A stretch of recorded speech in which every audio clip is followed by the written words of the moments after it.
Tim, are you ready? Yeah. I'm ready. Okay. Get on here. Yes, sir. Okay.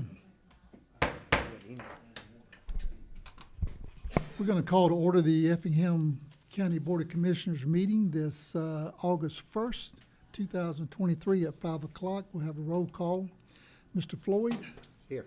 Mr. Burdette? Here. Mr. Corbett's here. Mr. Deloach? Here. Mr. Loper? Here. Mr. Kiefer? Here. Everyone is in attendance. If everyone would please rise for the invocation given by Commissioner Deloach and remain standing for the Pledge of Allegiance to our flag. Please bow your heads. Dear Lord, thank you for this day. Thank you for our many blessings. Help us to always remember that all good things come through you, Lord. And please help us to do your will this evening. Please be with all of our public safety folks in the area. Please protect them. Please be with our local, state, and federal leaders. And please help guide them, Lord. In your name we pray. Amen. Amen. I pledge allegiance to the flag of the United States of America and to the republic for which it stands, one nation under God, indivisible, with liberty and justice for all.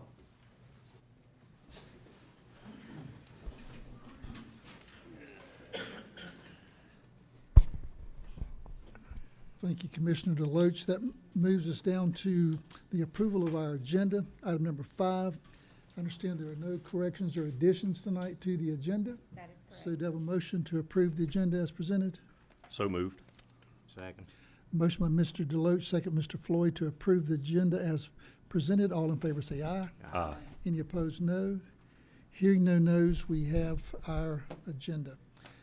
Next item is minutes. Consideration to approve the July 12th, 2023 special call meeting minutes and the July 18th, 2023 work session and regular meeting minutes. Are there any corrections or additions or a motion to approve? I'll make a motion to approve the minutes as presented. Second. Motion by Mr. Deloach, second by Mr. Burdette to approve the minutes as presented. All in favor say aye. Aye. Any opposed, no. Hearing no nos, the minutes pass unanimously. Welcome to those of our constituents who are in the public tonight and anyone else that's here. Remind you that comments shall be on the agenda items only. Should you wish to make any additional remarks to the agenda item, clearly come to the microphone first and clearly state your name for the record, and then you can make your comments at that point. If you can keep your comments to 2 or 3 minutes, that really helps others who might want to speak to a matter to be able to speak to it as well.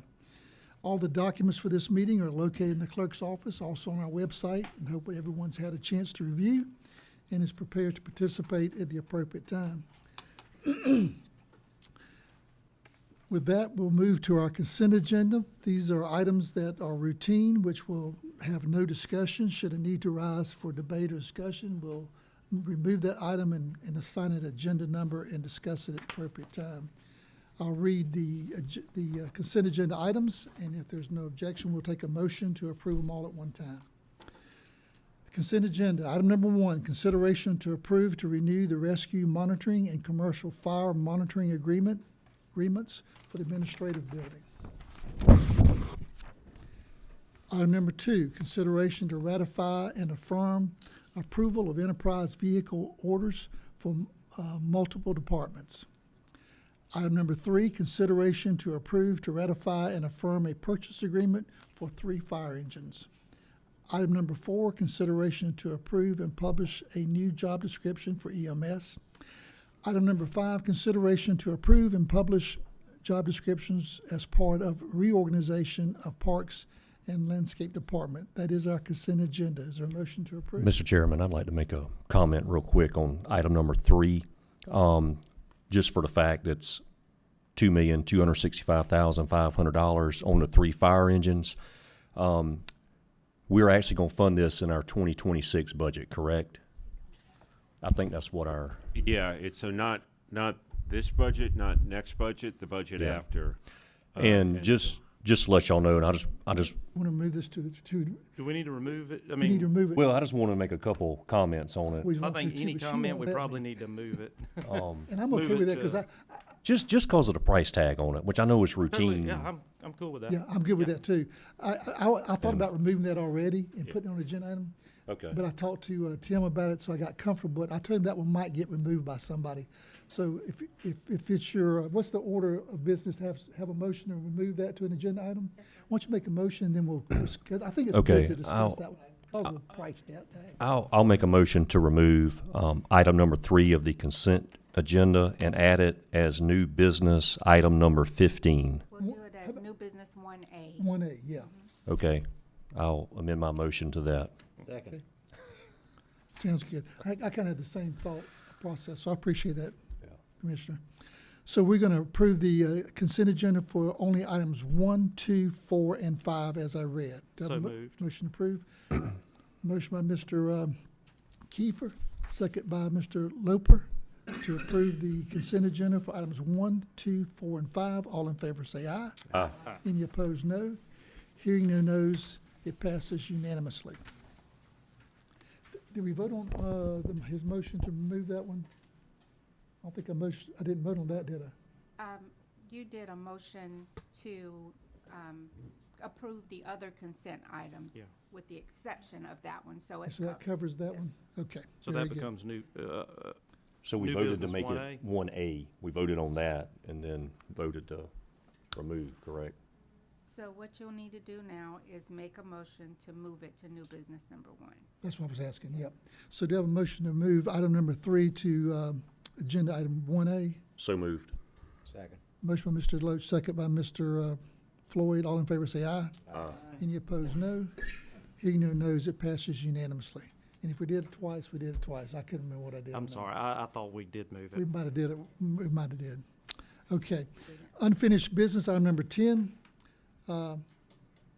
Consideration to approve the second reading of an amendment, Part 2, Appendix C, Article 2, Definitions, Article 3, General Provisions of Effingham County Code of Ordinances in response to Title 36 of the Official Code of Georgia. First reading approved was July 18, 2023. Do we have a motion to approve second reading? I'll make a motion to approve second reading. Second. Motion by Mr. Loach, second Mr. Floyd to approve the second reading. All in favor say aye. Aye. Any opposed, no. Hearing no nos, it passes unanimously. All right, now that carries us to our new business. And we'll go back to, which is item 1A now. That was item number 3 on our consent agenda. This is consideration to approve, to ratify, and affirm a purchase agreement for 3 fire engines. So, Mr. Loach, I'll let you go ahead and, Well, if you, let me, I can kind of give everybody a little quick update on this. We had, Clint informed me that there was a situation with a change in federal standards, which would make the fire engines much more expensive. I think were they emission standards? And so that there was an order cutoff to miss that, which would have been prior to the meeting. I got a commitment from the vendor that it could be canceled within 30 days if I were to approve the purchase. So we went ahead and approved the purchase, put it on consent agenda, just simply because that's what our financial policy requires. But not only, so we're beating that cutoff, so we save dollars. But the other problem is there's such a backlog and such a limit on the manufacturers of fire equipment that there's a 3-year wait once you put the order in. With that, I'll let Clint answer any questions, but I just wanted to give you a background of how it ended up on consent, why it was only on there for ratification, not approval, and it was simply because we could cancel it if you all did not ratify it, and we obviously saved an enormous amount of money by beating that order deadline. Yeah, and I just wanted to, just point out what Tim said. We have to, order it like almost 3 years? Yes, sir. In advance? So between 30 and 36 months. Okay. And that's if it doesn't push out even further. And these typically last, around 25 years? The ones that are replacing are actually 30-year-old trucks. Okay. By the time All right. 26 gets around, it'll be 30 years. By the time, yeah, Yeah. when 26 gets here, there'll be 30. These are, is this pretty much a single source provider? This is actually, it's bid through, it's called MPP Gov. It's This is a a government contract. It's a government The government cooperative. goes out. government cooperative, yes. Yeah, the government goes out and does the bidding, and they have a qualified contract amount that Yes, sir. covers our bidding process. Yes, sir. Okay, that's what I thought too. That's what I asked him about, how do we assure we got the best value? Was it on a suppose, state or federal contract? Governments are probably predominantly the ones that buy fire trucks. I'm Oh, sure there's some absolutely. private. And this is actually the same program we've used for the past few orders, actually. I think with Commissioner Deloach, I was on the same page with the price tag. It's good to have a little bit of open discussion, so that people know we just didn't approve 2.6 million on a consent agenda without knowing that we got the best value and did the best we could to get what we needed for our community. Yeah. Okay, any other discussion? So we have a motion to ratify and affirm the purchase agreement for the 3 fire engines. So moved. Second. Motion by Mr. Deloach, second by Mr. Kiefer. All in favor say aye. Aye. Any opposed, no. Hearing no nos, it is ratified. So Tim, you do not have to pay for that out of your personal pocket.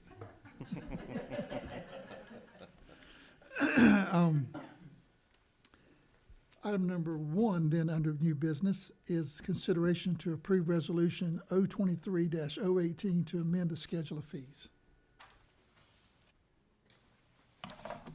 I apologize for being here. This should have been done at the end of June. They were left off. I apologize for that. This is the same system that we used for the other stuff that was approved before.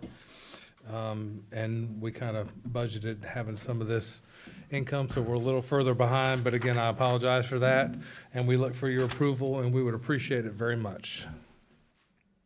Okay, see if there's any questions or discussions from the board on these fees. I share my opinion, which I'm fine. I'm never been a real big fan of basing it off of dollar construction value, because that's kind of arbitrary, and I think we used to do that in the past, did we not? I think we did. I mean, I'm fine with, if there's a good logic behind it. I just wanted to throw that out there. I had one question. It wouldn't been good when we have fee increases. Yes, sir? I'd love to have in the future examples of what this would do to certain size constructions. Was that in here? I didn't see That's a that. great idea. Yes, sir. That helps us get a picture, because one Okay. of the things that scared me was where it said, permit fees shall not exceed $150,000. I'm thinking, Yeah. now what is that on? Mostly industrial. Yes, that's fine. but Yeah, if- mostly industrial, yeah. Yeah, okay, that's industrial. Yeah. Because I want to make sure that the mom and pop businesses that spring up, or even chain businesses or residential, don't get hit with. $150,000. But I know we've got to cover our costs. yeah, Our right. constituents shouldn't pay from tax dollars for making sure somebody bills according to code. Right. But, Is construction value the actual dollars spent, or is it the assessed value? Where does that number? It's the number they come in and say what the project is gonna cost. And of course, it's a truth system. there's probably market industry out there that you go by as well, though, that says, you're Yes. building a warehouse, it's a metal building, it has a certain cost of $100 a square foot or whatever. And there's got to be some, housing is so much per square foot. Yeah, we would know if it's off by a lot, but not by some. Although I think we should explore other methods of Yeah, and I determining the think value. what really probably is when it jumped out, is that was under signs. I don't know if that's incorrect on the schedule. That may have been when it jumped out at me. So yeah, we do ask them what the value of the sign is. Yeah, but is that also for building permits, or? It is also for building residential, commercial, and industrial. If you'll look, Am I reading it wrong? so there's a plan review fee plus a certain percentage per square foot. But that's just for signs, because it only says signs in the left-hand box. My draft does. I don't know what y'all's. $150 plus $7 per $1,000 of construction value. Yeah, but look on the left-hand side, what that's That's for for. signs. It says sign. Yeah, I just So- want to make sure that's, So it's and I could be, we could have a different draft. So signs are part of it. Industrial building permit is part of it. Is it just mine not showing up? Industrial, I don't I want you to see industrial. what I'm seeing, just so I see you the same thing. understand. It says signs there, but, so, all these in red are gonna change as well. So the single use are gonna change. Yeah, And the rest of them Okay. were approved earlier. So here you got the slab. I see, and you just did, okay, it didn't Yeah, include it those that didn't we include approved that, but it earlier. should've, but it didn't. No, that's fine, Exactly. that's fine. But we'll give you examples next, and then we'll look for another methodology too. Yeah, I think it'd be good to look for something other than cost, whether it's square foot, something that's more concrete, you know? Right. Yeah, an example that people can understand. Yeah. Thank you. I'm good, we can always change it a year, you know, if it doesn't work, you know, Yeah. if you find it's an issue. Yeah, the one that matters the most is really that reinspection one. You know that. That's the very last one. Yep. All right, any other discussion or a motion to approve alternative one? I'll approve alternative one. A second. Motion by Mr. Deloach, second by Mr. Kiefer to approve alternative one. All in favor say aye. Any opposed, no. Hearing no nos, it passes unanimously. Item number 2, under new business, consideration to approve a quote from Sealmaster for the purchase of an aggregate chip spreader for the Public Works Department. Yes, sir. Good evening. Allison Bruton, purchasing agent. So funding was approved in the fiscal year 24 budget for this purchase. This is the same unit that's currently being utilized by the Public Works Department. We did attempt to bid this out in 2022, but no bids were received. We found out later Sealmaster had personnel turnover, so they missed the opportunity to bid. So we got a quote from them directly. And then to keep with consistency, we've asked for the second piece of equipment from them. So staff's recommending alternative one. Okay, any question, discussion? Motion for alternative one? Make a motion to approve alternative one. Second. Motion by Mr. Deloach, second by Mr. Floyd for alternative one. All in favor say aye. Any opposed, no. Hearing no nos, it passes unanimously. Item number 3 is consideration to approve quote number 2022-549153 for Evoqua, That's how I say it. Yep. okay, for replacement equipment needed at the wastewater treatment plant. Yes, sir. So you may recall back in May, the board did approve the purchase of one of the clarifiers. This is for the second, which is approved in fiscal year 24 budget, and staff recommends alternative one. Is there any question or discussion? I see Mr. Charlie was here earlier. Is he still here? He's still here. Make a motion to approve alternate number one. I'll second. Motion by Mr. Loper, second by Mr. Deloach to approve alternate number one. Alternative number one, all in favor say aye. Any opposed, no. Hearing no nos, it passes unanimously. I'm not gonna make you say anything, Charlie. He still has an opportunity. I thought you were the, We're I not thought you done. were with the sewer too, aren't you? Item number 4, consideration to approve quote C220561 from Go Forth Williams Incorporated for installation of Grundfos remote management systems at 8 water wells. Yes, sir. So the county currently has 8 water wells that do not have the remote monitoring capabilities. This was also included in the 2024 capital budget requests. Go Forth Williamson is the local provider for the system that's currently utilized on all of the county's lift stations, and staff recommends alternative one. One thing I'd like for you to do when you do these staff reports, put the cost of this final, like you did on the previous one, like the 58,182. I'm sorry. So it's part of our alternative one that we're approving the dollar amount as well. Yes, sorry. Any questions or discussions about this? Motion to approve alternative one. Making a motion to approve alternative one. Second. Motion by Mr. Kiefer, second by Mr. Loper to approve alternative one. All in favor say aye. Any opposed, no. Hearing no nos, it passes unanimously. Now, we'd like to reflect the cost in that motion as I'm well. gonna ask that. Okay. All right, item number 6. 5. Item 5, consideration to approve resolution 23-017 for surplus of various items. Yes, sir. So this resolution contains a building that's being demolished and a few vehicles. Any question, discussion, or a motion for alternative one? Make a motion to approve alternative one, or I'll second. Okay, got a motion, Mr. Burdette, second by Mr. Deloach. All in favor say aye. Any opposed, no. Hearing no nos, it passes unanimously. Item number 6, consideration to approve a change order number 1 for stage front for the AV upgrades at the judicial complex. Yes, sir. So personnel did request a quote from Stagefront to convert the community room into a courtroom. Stagefront is currently contracted with Effingham County to provide the AV upgrades to the judicial complex building. Staff recommends alternative one. Any questions, discussions, or a motion for alternative one? Make a motion to approve alternate number one. Second. Motion by Mr. Loper, second by Mr. Deloach for alternative number one. All in favor say aye. Aye. Any opposed, no. Hearing no nos, it passes unanimously. Item number 7, consideration to approve an award contracts for disaster debris removal services with Ceres Environmental Services Incorporated and Crowder Gulf LLC. Yes, sir. So the county does currently have, or has had 2 contracts in place with both of those vendors for this service already. But staff did post an RFP since those contracts have been in place since 2018. We did receive 12 proposals.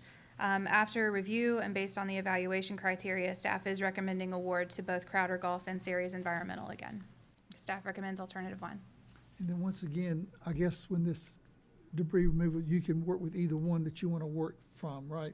Yes. Because I know some of them, like Crowder Gulf, was more explanatory in some of the details of what they provide for their cost, and Or if one's Okay. too busy, you got Yeah. somebody else. That's Yeah, the other problem. Yeah. It'd be a mass like destruction. Crowder Gulf, I noticed they defined what a crew was and what equipment we would get with that. The other one just gave us a price per hour, didn't tell what made it up. Surprised we had so many actually bid on it. It's nice to see more did. people bringing in And they some were bids. vastly different submittals too. Some very clearly gave us what we were asking for and some did not. But it was a lot to review. Chief Hodges did a good job of evaluating those. Sounds good.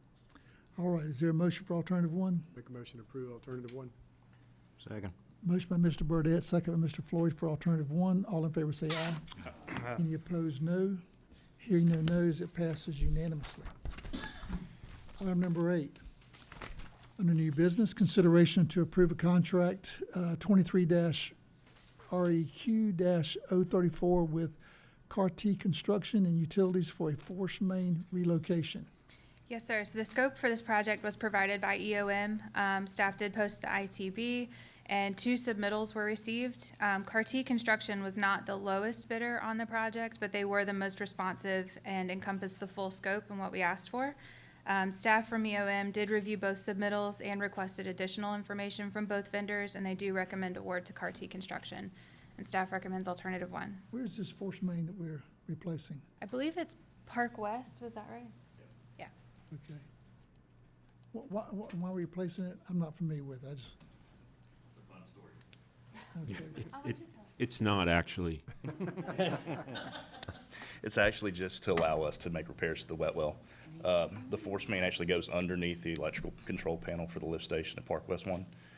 So we had a pump issue that cavitation caused a pump to vibrate off of its base, and it knocked the other pump off of its base. So we have to actually get in the wet well and do a lot of work. But we have to bypass the station, and currently we're using the station as a bypass until we can get that repaired. Because you have to bypass the stations, why we have to do another force main? We've got to move that force main because when we initially tried to bypass it, the force main decided to break Oh, right there at the panel. I was wondering why And we were replacing the We can't force dig it main. up because it's Okay. a lot of electrical and it really needs to be moved.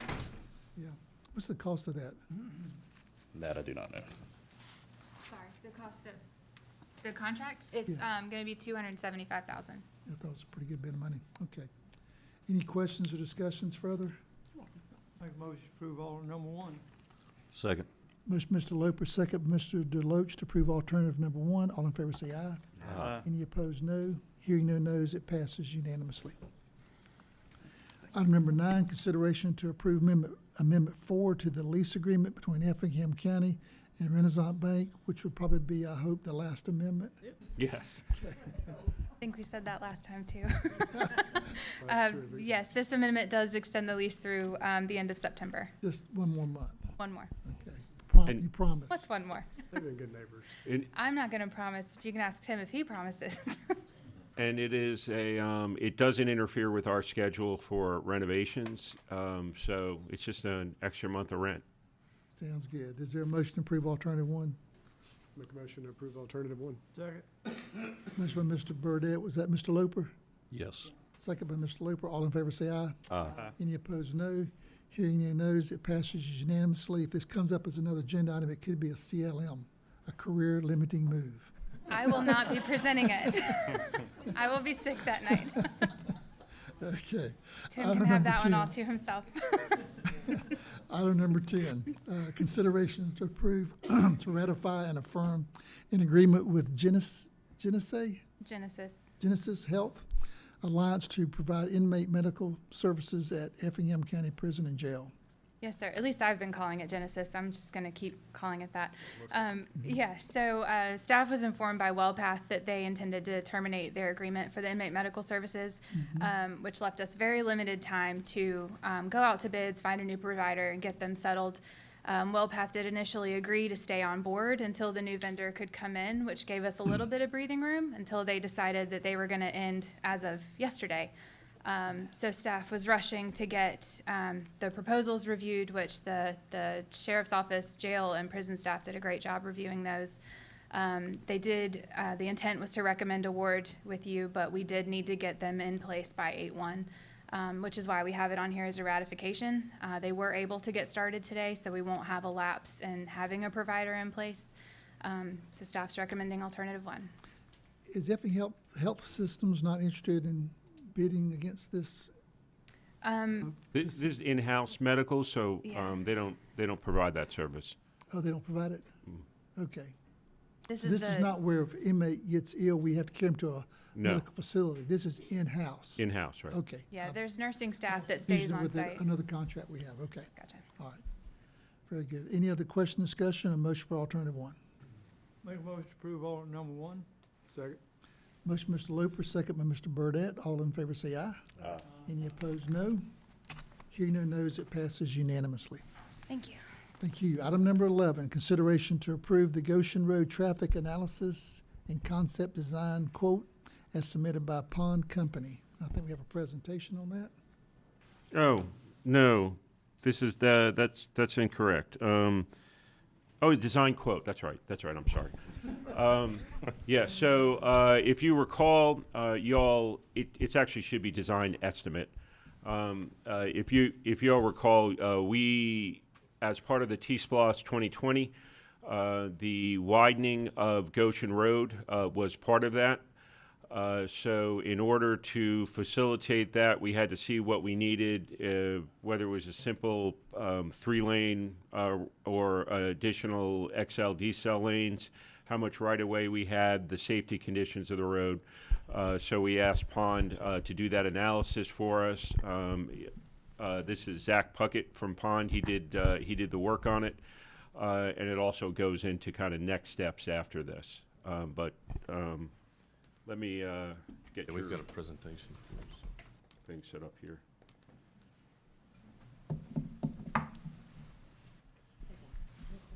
Just clarify, it's the estimate and not the design. Tim, did you want us to cover the design cost as well, or just the construction estimate? Or Of that, the estimate of. Construction estimate. just the The construction? construction estimate, that's Yeah. it. Yes, sir. Yep, that's right. Now, is Pond There's a gonna- whole is bunch Pond of doing stuff the on here. actual design, or is that? This, gonna we're just, traffic study through concept right now. be- Right, okay. Yes, sir. Yeah. There are 5 things. Oh, is it the PowerPoint? Yes, sir. Yeah, just that one. All right. I don't have any cool fly-ins or anything, so. No, you'll have to rely on me.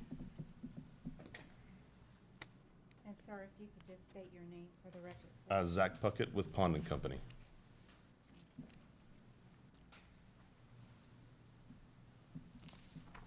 You're good to go. And this is the same one we have in our packet, right? The presentation? Yeah. Yes. All right. Well, good afternoon. As I mentioned, Zach Puckett with Pond and Company. I am the acting PM on this particular project. We've been working with the county to do basically the Goshen Road widening and corridor improvements. So this particular one so far has been a traffic study all the way through conceptual layout as well as the construction cost estimate. So next slide. The overview here, what we're going to cover is the general traffic study overview, current conditions, improvement recommendations, and then look at the general layout that we had plus those associated costs. Got it. So looking at the study overview, so what we focused on, Goshen Road from Hodgeville Road all the way to just west, I believe we were about 300 foot west of State Route 21, so stop before we got there. It encompassed about, 3.5, a little over 3.5 miles. Intersection improvements, another component we focused on, 10 overall intersections, including one for the D.R. Horton Longleaf residential development. And we also looked at safety improvements. So considerations included level of service, how did everything operate, future growth along the corridor, as well as crash history. Next slide. So we should have the one with the road here. Yep. Looking at continuing current conditions here. So Goshen Road, 2-lane rural cross-section, posted speed limit of 45 miles an hour.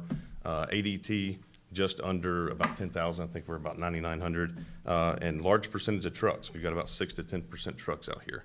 And it's important to note acceptable existing and no build level of service for this particular traffic study. Overall considerations included, kind of going forth, these are just some kind of focus point bullets. Ongoing development. There are several projects that the county is currently doing. One is the Goshen Road at Hodgeville Road roundabout. The other one is the Effingham Parkway roundabout that's going to be tying in. I mentioned the D.R. Horton Longleaf residential development that's going in, I believe, just east of Norfolk Southern Railroad. And those are just a few that we had actually indicated in our model. Future growth, again, just looking at overall growth rates and stuff, within the county and along the corridor to make sure we apply those. I mentioned significant truck traffic and railroad crossings. So we've got both Norfolk Southern existing at grade crossing as well as CSX that we had to contend with once we get to design. But a few things that we did keep in mind as we were doing our traffic analysis as well. Okay, next slide. Crash history. So we took a very deep dive into crash history here. Overall, there's 105 crashes during our 5-year back look, and that was from 2017 through 2021. 2022 data was not yet available when we did this report. It actually just came out last week. But it was a total of 105 crashes. So if you look at that exhibit to the right, it's a heat map. And what that shows is basically all the dense areas with the number of, obviously the warmer colors are more crashes. You can see that at Hodgeville at Goshen, a lot of crashes, right? Hence is why the county, would like to do a roundabout, great alternative to that particular intersection. Where most of your injuries are too, isn't it? What now? Where most of your injuries are. Correct, yes, sir, yep. And, you can kind of follow along through there. We looked at bicycle, pedestrian crashes. I think there might have been 2 bikes, 1 ped. No fatalities along the corridor in the section we had looked at. But 45% of those crashes were rear ends. One thing to note, that was the most frequent manner of injury crashes. And really the reason for that is there's absence of turn lanes along this corridor. No left turn lanes, no right turn lanes. So that's one of the things that we looked into very deeply. Out of 105 vehicle incidences or crashes, 41% of those, or 41 of them, basically you could say it 41%, were hitting a deer. Correct. So only Yeah, 60 in 5 years. Right. Yeah, we've looked into a lot, and we dug into a lot of these. Daily, you see something. Yeah. It's only 12 accidents, was that 12 a year? 12 times 5? Averaging the other 45? Yeah, 50, yeah. Basically, yeah. Yeah, we dug into most of these traffic reports, and that's what they said in the accident reports was not a collision with a motor vehicle, it's a deer, for majority of them. Some of them could have been striking a tree. You don't have very large shoulders or anything out there either. So yeah, you kind of touched on that next point. Again, a lot of deer crashes and stuff out there. 30% of the crashes do involve injuries. Another important thing to note. Next slide. So looking in the overall improvements. So we finished our analysis, evaluation, started going to recommendations. There are a lot of residential driveways and developments along this particular road. Like I said, the absence of turn lanes all the way through. So one thing that we had looked at, it met GDOT criteria based on speed limit, based on ADT, and it ran very well in our scenario, was a 2-way center left turn lane. That would go all the way from Hodgeville, tying in at the roundabout, all the way up just shy of State Route 21, tying into that 2-lane section. Few key things. So if you look at the exhibit on the right, we kind of flag a few important, the developments we've talked about, but also there's a culvert. So given that it's only needed to serve a lot of these driveways or developments. What we have proposed is to actually taper down to existing two-lane section to minimize impacts. That could be right-of-way impacts, utility impacts, or other impacts that might occur because of that. Culvert area. Yes, sir, yeah. And that was just the one labeled culvert, probably about 550 feet or so from Hodgeville.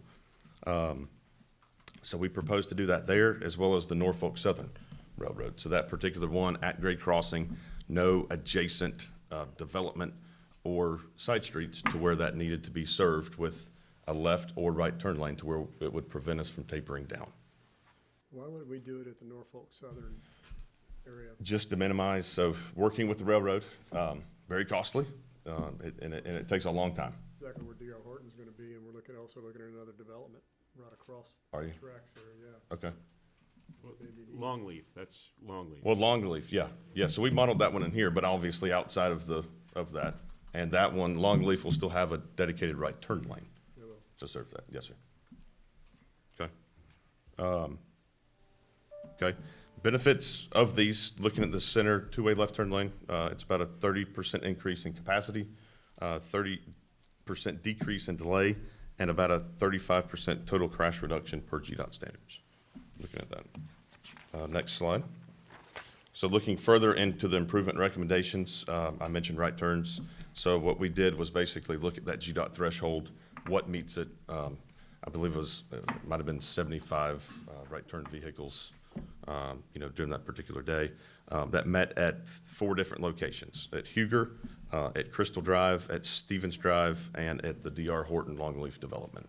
So those are included again in our concept.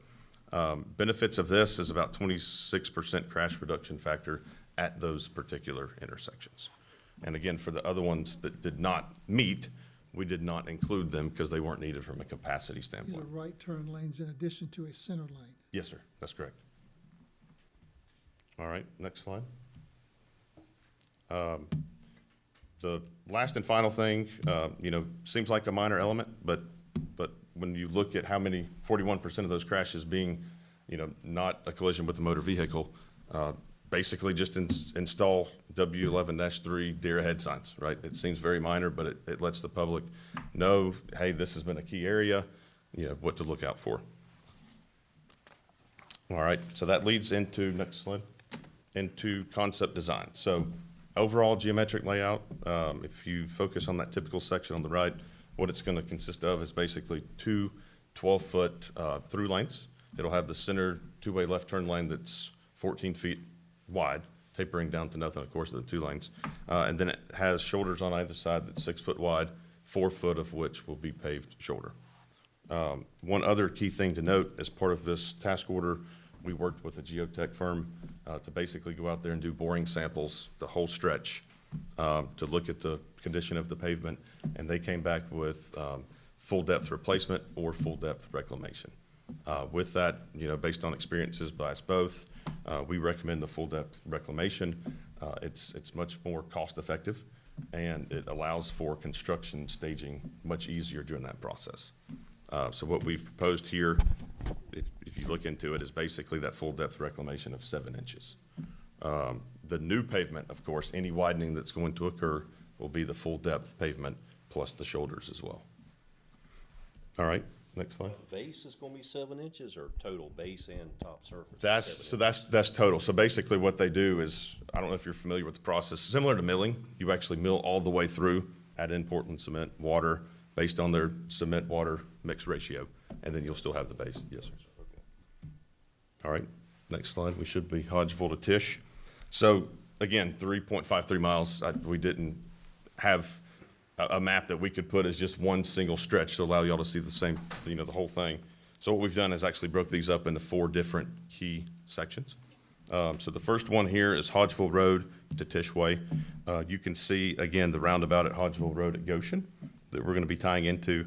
From there, that center two-way left turn lane will begin. So that's going to go all the way up until about that culvert, where it's going to basically taper down by AASHTO standards to 2-lane to get across that stretch and then taper back up. And the reason why, again, there's pretty much an absence of any side streets or driveways in that particular area. So that carries all the way through on that right side, kind of further east, if you will, that starts to tie in where the pavement ends to the roundabout project, and that's the Effingham Parkway Extension roundabout. So next slide. And one thing I wanted to bring up on this, if you can, while you're looking at this, this end of the road is a little narrower than the 21 end. And so in order to widen this, it's going to actually require us to acquire some right-of-way. So these kind of green shaded areas that you're seeing on the side of the roads, that's a potential right-of-way acquisition for us. Whereas as you get closer to 21, you'll see on the next slide, there isn't as much. Yep, and that's a good point. Only So on one side. So are we gonna have the third lane in certain sections, or the third lane will be down the entire stretch of Goshen? in Certain sections, but nearly all of it. Yeah. Okay, that's what I There's only figured. two areas I heard him say so far. There were Correct. Now Yeah. 2 lanes, that's the railroad and this Culvert. culvert. Yes, sir. That's right. 2 railroads, right? That's Yeah, but we're correct. gonna, One, because I'll of get to Golden that in a minute, Drive, I guess it's on the next slide. Because of that turn is so close to the railroad, we're gonna have to work with CSX to give us a wider right-of-way on that crossing. Correct, a wider ag-grade crossing. Yeah, That's a nightmare right there. yeah, and so. Well, and that's why you asked, the other development going in. So that's why we tried to avoid that for Norfolk Southern, was to eliminate that, right? We've been through the process, we know what it takes. It's not needed through Norfolk Southern, hence is why we We need to take go it. ahead and add that one to the prayer list. Yeah, Yeah. it's a process, there's no doubt about it. Now, the North Fork I'm looking at now with that deep, go back to the one we just had, Tim, right there. That's the North Fork Railroad, and there's a new subdivision going in just before it. Yes, sir. It's gonna be 3 lane in front of that subdivision, right? 3 lane, yep, but we're gonna actually be tapering basically. So right here, we're gonna be, so let me back up. That development actually has a passing lane that's proposed as part of that development site plan. So that's basically going to include that left turn lane section. And all we're proposing here to be included with that other, or with this project, is the right turn. But both of which, 3 lane wide. that's right, But it yeah, won't- both of which will actually taper down before railroad right-of-way, hence is how we can hit that 2 lane section. There's gonna be a right, coming from 21, there's gonna be a right lane turn. Yes, sir, Okay. into the development, And yes, sir. then coming toward 21, They've currently got a left turn lane shown with almost like a passing lane in their site plan. so I can go around the car. Correct. So Yep, traffic's not. and that'll taper in a little quicker. They'll pick up the dime on that, being the That's what, developer. yes, sir, that's what's shown in there, correct, yep. So we're just adding anything additional that was not shown in said site plan for the developer. Okay, let me finish with this one if I can. Tish to Magnolia still. So like we said, we taper back down there. We start to taper right after the railroad, taper back up to the 2-way left turn lane section. And we actually start, I think the next right turn, I'm sorry, I think it's the next one. One thing I do want to clarify though, Tim had mentioned anything in green is right-of-way acquisition. We're currently showing permanent easement where needed for like drainage slopes and all of that stuff. Anything shown in yellow is the driveway easements. And then anything actually shown in red is designated by a red line. And there should be a larger concept in your packets. If you care to look there, we can send that separately. But that shows the right-of-way take. And I do have estimates on all of those, Tim, if we need to get to that. Going back But to that culvert, where you're going down to 2 lanes, isn't that currently a passing area? Isn't that currently a passing zone, I the culvert? don't recall, to be honest.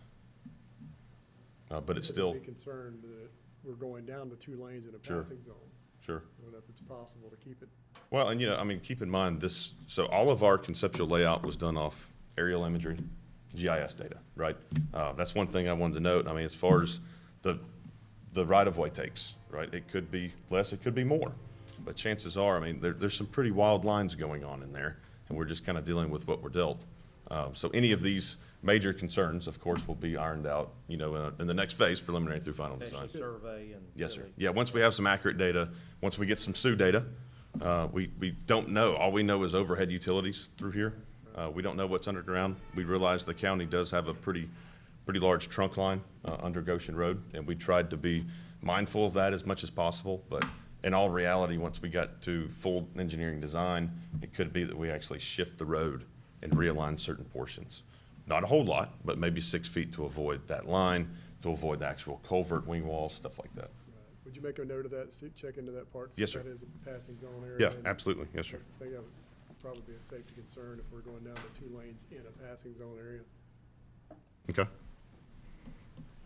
All right. A lot of them on it, as it is. Sure. Maybe opening it up, No, it's all, I mean, all valid stuff, definitely.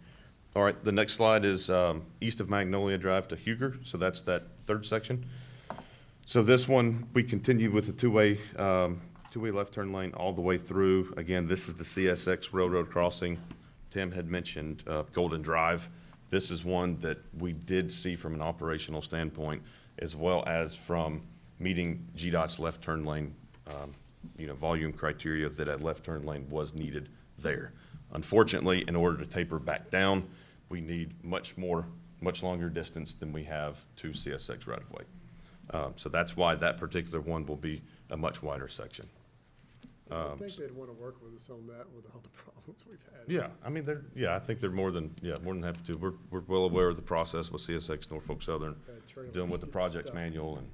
On the tracks almost. Sure, yeah. So that continues all the way through two-way left turn lane, so you can start seeing where some of these right turn lanes open up. Obviously, a lot of that permanent easement and right-of-way vanishes, just east of CSX, but then it starts to pick back up. That's where you're gonna be seeing the right turn lanes added. Okay, and then that fourth and final section is Huger Street. We put on here, Barnett Goshen East driveway, but just, like I said, about 300 foot west of State Route 21. Continue with the two-way left turn lane all the way through, another additional right turn lane, and then we tie into just shy of that channelized right turn lane at State Route 21. Next slide should be estimated costs. Okay. So all of that, we put pen to paper as best as possible. Obviously, a lot of escalation out there, right? We looked at ballpark costs for similar construction estimates we're getting on some of our other projects, as well as GDOT item mean summary. Tried to even be as conservative as possible with this, because we knew the number, it's 3.5 miles. But it's estimated to be about 8.23 million. Now that does include a 20% contingency that we've built in. That does include 10% that we've allocated for utility relocation. And we have grown that up 2 years as well. Just to kind of opening year of construction is what we would believe, because we had an opening year of 2028, design year of 2048. So if we're 2 years from now, basically just say end of 25, 26, that would give about 24 months for construction. And I doubt it would even take that long, but with FDR, sometimes, you just don't know. Look at 2026 max as far as. That's what we put on, yes, sir, that's what we put on here for costing purposes. And it's important to note that it's shown here, it's shown in our cost estimate, but that does exclude right-of-way costs. Again, I don't think it's really fair in some ways to sit here and spit out a number. One, property values are through the roof. Two, we just don't know how much the takes are gonna be until we get accurate survey. I've got the numbers here, if you would like for me to share for required right-of-way and easements. What are you talking about, For the estimated acreage for required Yeah, right-of-way? go ahead. Okay, yeah, so required right-of-way, we had 1.8 acres total, that's what we've estimated. Permanent easement, 3.2 acres, and that does not include any driveway easement. So, So, the study is complete. yes, sir.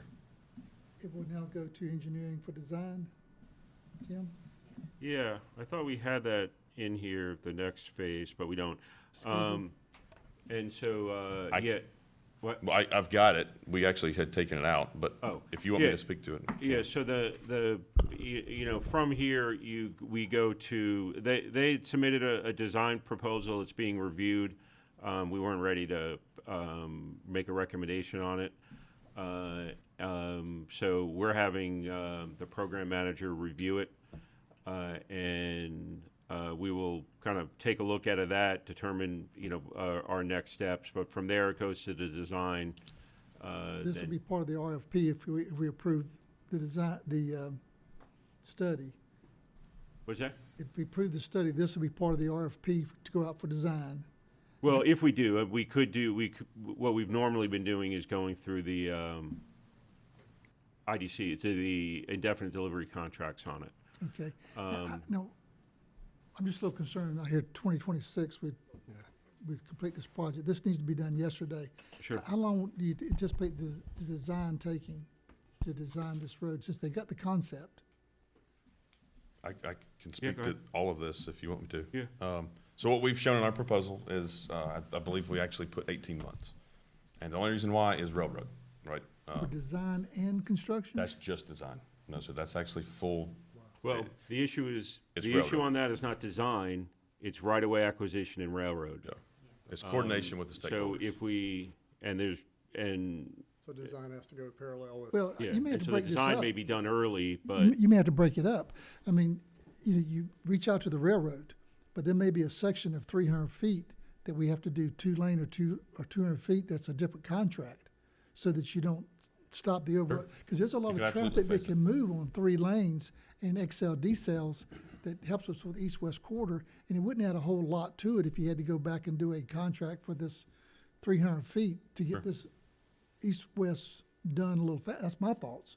I mean, you may need No, to that's break that, because you wait valid. for the railroad. Is that what your prayer request was about? Yeah, you could be waiting till 2030, because they may drag their feet, they may not. So I would suggest we look at breaking this up into, Different if we can get phases. it all done, fine, and the design, they can go ahead and design all the way across the railroad as if we had it, but have a phase 1 and 2 that it's gonna come back to 2 lanes, 100 feet this side, wherever we don't have a right-of-way on, and what's Sure. safe to go down to. Yeah. So we get that done. On a more expedited schedule And, for that phase. and if we get it I think that's. approved by the railroad and we're in the middle of construction, we can also look at a change order for just the amount of the asphalt they've already bid on, and they can just add those numbers to the linear footage and whatever else is addition. I mean, you gotta find a way to do this a little faster. Okay. And so, Did that in original T-Splosh, didn't we? yeah, yeah, What was our number then? 5.4 million. However. What I year will- was that? What's that? What year was that? That was 2020. That was 2020. Yeah, so before escalation. And so it's about 5.4 million. We weren't planning on full depth reclamation on it, but the condition of the road requires it. And the additional right-of-way really is is playing a role in that as well. yeah, and to me, the 3.23, how many miles is it? 3.3, About three, about 3.5. 3.5 miles. Since we're getting to a full depth reclamation, I'm not sure the 8 million's not low, to be honest with you. Well, keep in mind, it's not like the FDRE of the ash roads. It skips that emulsion part. It's simply just kind of digging up the asphalt and then reusing it as the base. As a base, and that then, may be and some of then the cost asphalting savings. on top of it. Because yeah. I know there's a road that I was involved with that we did a 3-lane road with another government, and it was like $375 a linear foot. And I did that one just, and I know it's more than that now. So this one's about $500 a linear foot, and that doesn't, for full depth reclamation, it doesn't sound out of whack or what, something we did several years ago with another government, so. Yeah, and we've been doing several for nearby jurisdictions with us, You feel good about your FDR, costs. and that's where we pulled a lot of these costs. Yeah. Because GDOT, I don't mean, somebody might say half that, right? And that's why we went ahead and, like I said, we took that conservative approach. Well, I think design's gotta take less than it's gotta be out to bid for contract in a year, in my opinion, Without railroad. without railroad. Yeah. Well, if So like railroad- phase 1. If railroad shows up and they do it, Sure. but I don't think the design needs to drag its feet, not that it's dragging feet, but drag its feet thinking that the railroad, we gotta have that piece Yeah. to do this. We've already had the T-Splosh approved, we have the resources, we need the east-west. If the design can be done in 9 months and we get it bid the next 3 months so we can start construction. Sure. And then be done, this is 23, so 24, 25, we could be through with this thing by in 25, I would hope. When the parkway opens up, would be nice. Yeah. Well, I think the other thing there too, just coordinating with surveyors. A lot of them were saying 6 months for survey schedule. There's a lot of work out there right now, I'll be honest, so those surveyors are covered up is what I'm saying. So survey and sue, that could take a while. But again, we could almost focus on that, we could phase that out as well, right? They could focus their attention on kind of that, western section and that far east section, skip over the stuff by the railroad, get that to us, go ahead and continue survey, and then we start that portion as well. Yeah. So I think there's different ways for sure to phase that out, but 12 months would not be railroad.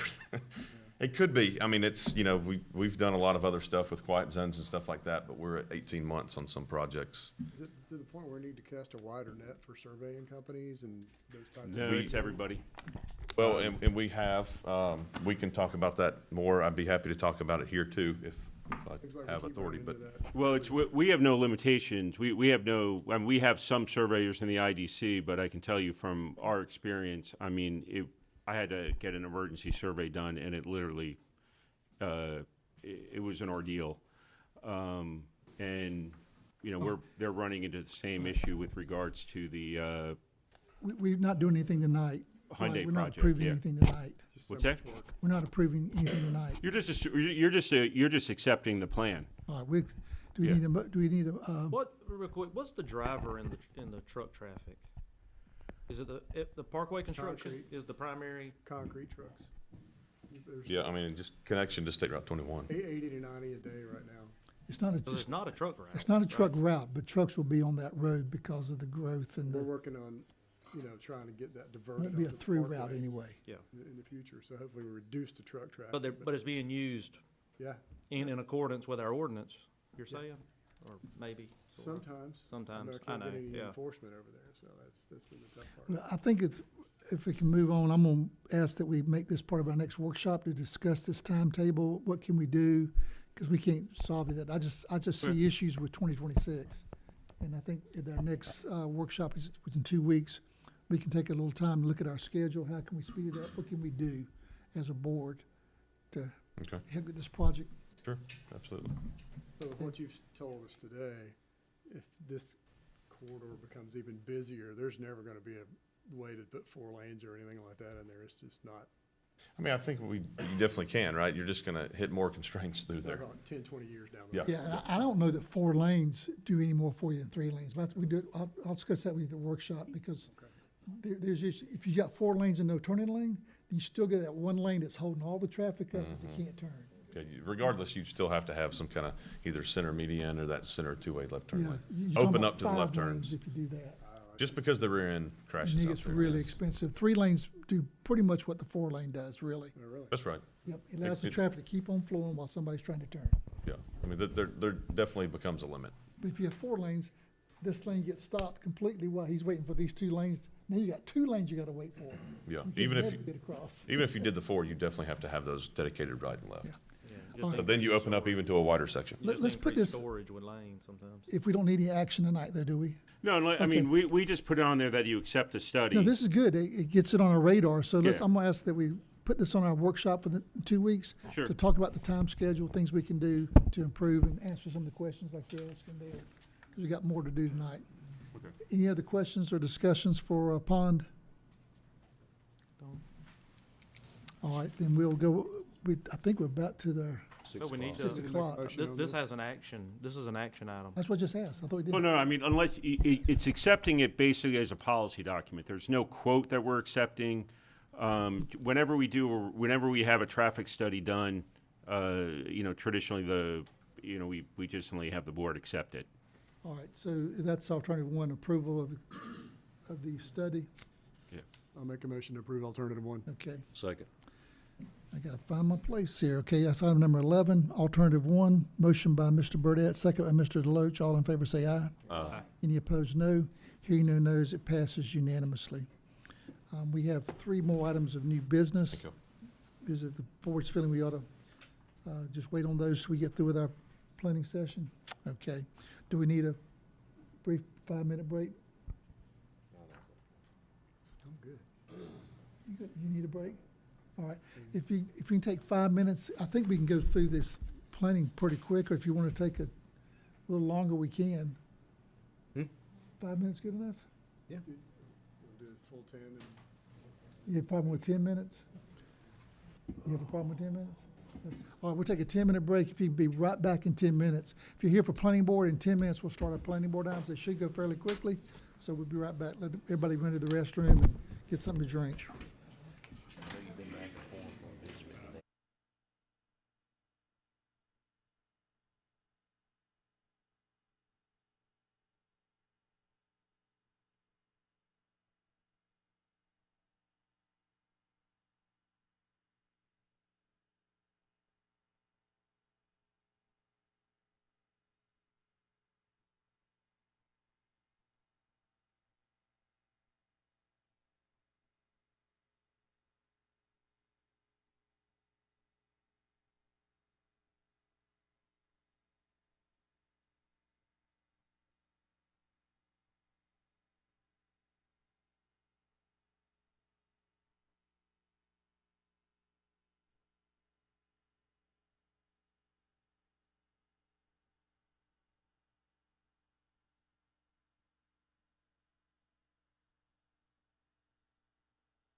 If we are all ready, we're going to move into our planning board items for public hearings. These are items number 15 on the agenda. Tonight just won't be helpful with our constituents and those who are making requests tonight. What we're going to do is we open these items. There'll be a public hearing on each item that requires it. There's 15 minutes that we have by policy that we allow for the constituent making the application or the developer who's making the application to make a presentation and speak to it. They don't have to use the whole 15 minutes, they don't have to use any of their time. But at the end of that time, then I'll ask for those in opposition. Again, that's limited to 15 minutes. So we'll have as many that can speak in that time. So be conscious that others may want to speak to that item, so don't use up the whole 15 minutes. So we can hear from as many constituents as possible. And if there's a lot of folks about one item, then you can maybe get a speaker who may have more information for us than maybe some others do. But just be mindful there is a policy in place of 15 minutes for each side to speak up to that amount. And so I will cut it off at that time. All righty. Item number 1 under Planning Board, we have a public hearing. The Planning Board recommends approving an application by James R. Presnell as an agent for Donald and Clara Spade, requesting to rezone 5.59 acres located at 638 Colic Helmy Road from AR1 to AR2 to allow for division of the property, map 417, parcel number 10 in the 2nd District. We'll open a public hearing and listen to our zoning administrator first. Yes, good evening.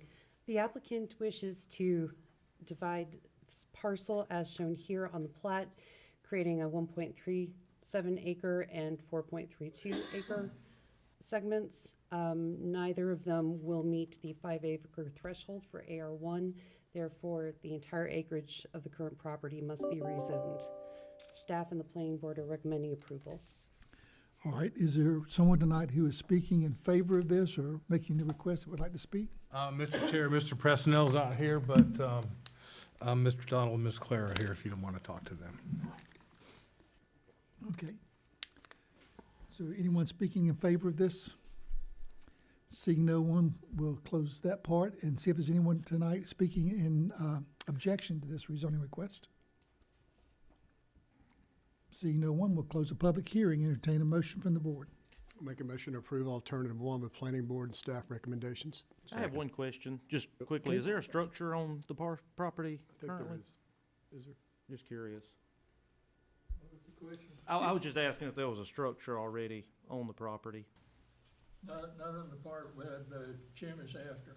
Okay, gotcha, but there is on the other. Okay. Okay, motion by Mr. Burdette to approve alternative 1. Second. Second by Mr.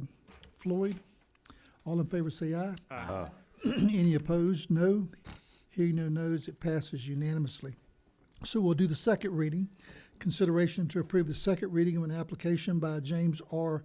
Presnell as agent for Donald and Clara Spade, requesting to rezone 5.59 acres located at 638 Colic Helmy Road from AR1 to AR2 to allow for division of the property, map number 417, parcel number 10 in the 2nd District. Motion? Make a motion to approve the second reading. Second. Motion by Mr. Burdette, second by Mr. Loper to approve the second reading. All in favor say aye. Aye. Any opposed, no. Hearing no no's, it passes unanimously. That's good. Item number 3 under is a public hearing. The planning board recommends approving an application by Lennon Godoy as agent for Adolph Mitchell to rezone 1 acre located off of Goshen Road from R1 to R2 to allow for the placement of a mobile home, map number 434, parcel number 7 in the 2nd District. Open a public hearing. Listen to Ms. Dunnigan. The applicant wishes to place the mobile home on the property, which is currently zoned R1. R1 only allows for site-built, single-family detached dwellings. Otherwise, it is of appropriate size for the AR2 zoning district. Staff and planning board both recommend approval. Okay, thank you, Ms. Katie. We are in a public hearing. Anyone tonight speaking in favor?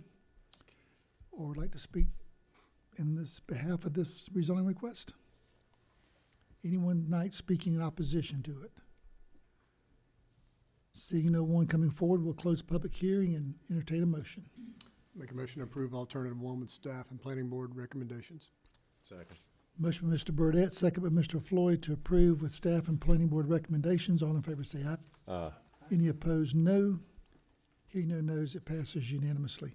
Have the second reading, consideration to approve a second reading of an application by Lennon Godoy as agent for Adolph.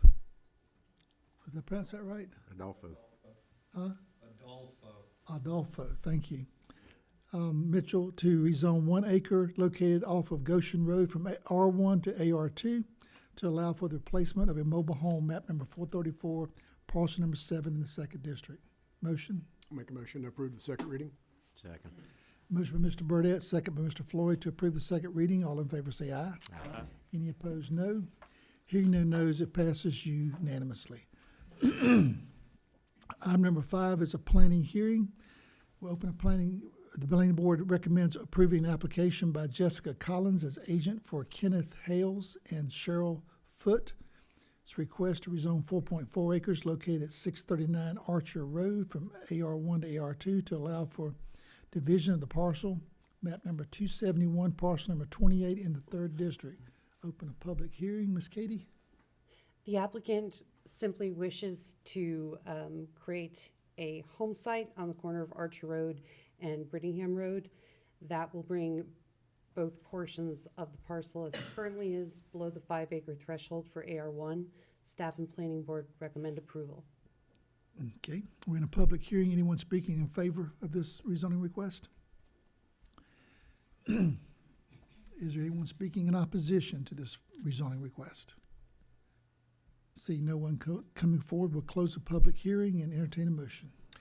I'll make a motion to approve with staff and planning board recommendations. Motion by Mr. Deloach, second by Mr. Loper to approve with staff and planning board recommendations. All in favor say aye. Aye. Any opposed, no. Hearing no nos, it passes unanimously.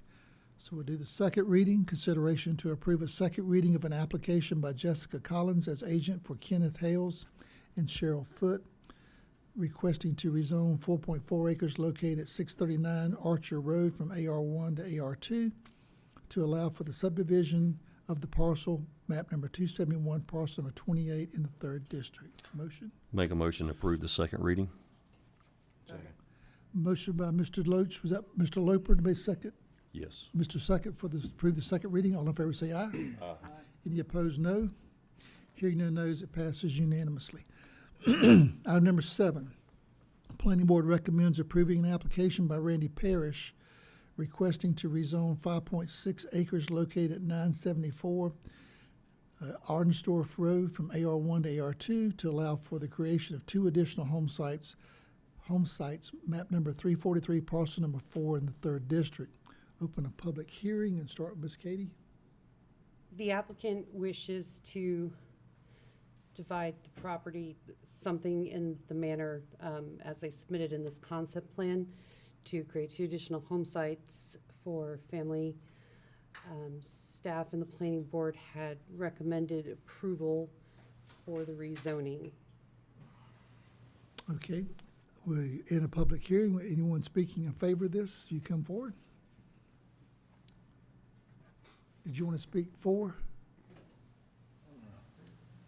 Okay, anyone speaking for this rezoning request?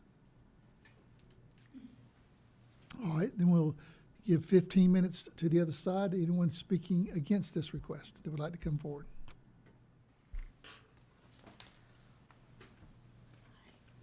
I live less than a quarter mile from this proposal. Can you please state your name? Oh, excuse me, Melissa Schuman. It's been my experience with Mr. Parrish that he will buy a small acreage and put mobile homes in, and the property values around that area go down drastically. Then he will spread out, put more mobile homes in. It doesn't seem to be a real positive move for Effingham County. We moved out there to enjoy the solitude, and we do. It's a dirt road, which we enjoy, and we enjoy the Ag 5, and we'd like for it to remain that. And we don't want to see our property values go down. Thank you. Okay. Anyone else speaking up? It says multifamily. Who's not his application, I'm reading multifamily. We're still talking about single-family structures, mobile homes is what he's talking about? Yes, sir. Yes, sir. I believe the applicant, what they were getting at was multiple family Okay. homes. Explain to me what you just said. The applicant on his application, in the description, wrote something that appeared to be multifamily, which was semantically not quite correct. What he wanted was multiple family I want to make sure it homes. wasn't duplexes or anything like that we're talking about. Yeah, It's going from R2, you can't put multiple dwellings on an R2 piece of property, can you? No, sir. Okay, it had to be a single-family dwelling. Yes. Can you, while we're stopped, can you put a mobile home on less than 5 acres? Yes. Okay, so mobile home could go on these lots if Yes, sir. approved? Okay, Don't go on acre. okay, all right. My name's Ernest Shield. I live next door at 1,000. I moved here to be in tranquility. I lived in Richmond Hill, had 5.5 acres. It built up. I moved here to Springfield or Effingham County because I got 9.2 acres and it's nice. And I know all my neighbors and it's very tranquil. And the last thing I want is multiple homes next to me.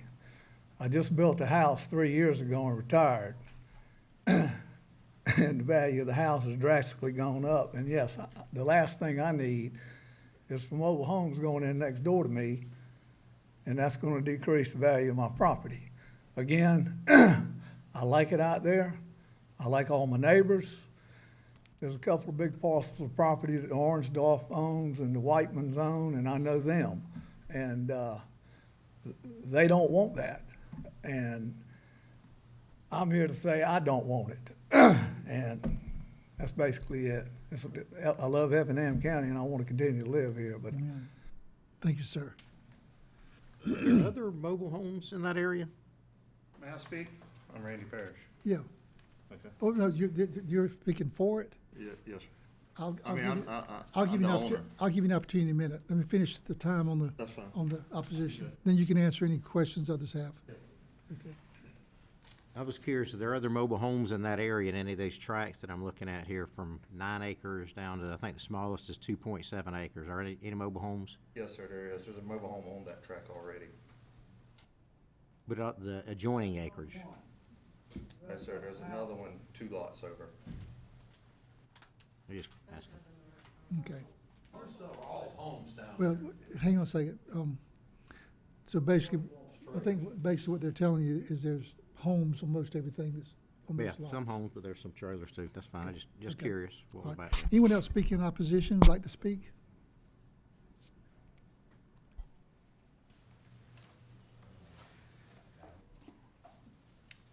I'm Lisa Ryan, live 2 tracks over from this proposed rezoning. We are also in opposition to this. My concern is that allowing multiple units on one tract is going to open the door for more development to come in, more rezoning. If some of our neighbors were to sell out, who's to say those wouldn't be rezoned to have multiples? Also, I see here, and this is the first time I've actually noticed this, but the application that was on file says that the property beside this tract is AR2, and that the property bordering is also multifamily. There aren't any multifamily properties out there. Not on Orangedorf Road, not that I'm aware of. I've been through I don't each think of the there are. tracks. I think that's correct. There's no multifamily tracks out there. Yeah. And there's just one correction. There is on tract 1, there is a mobile home currently, and it's been there for, I know, more than 30 years. Okay.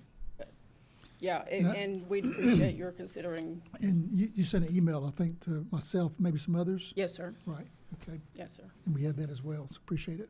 Thank you. Thank you. Anyone else speaking in opposition that would like to speak? I have a question.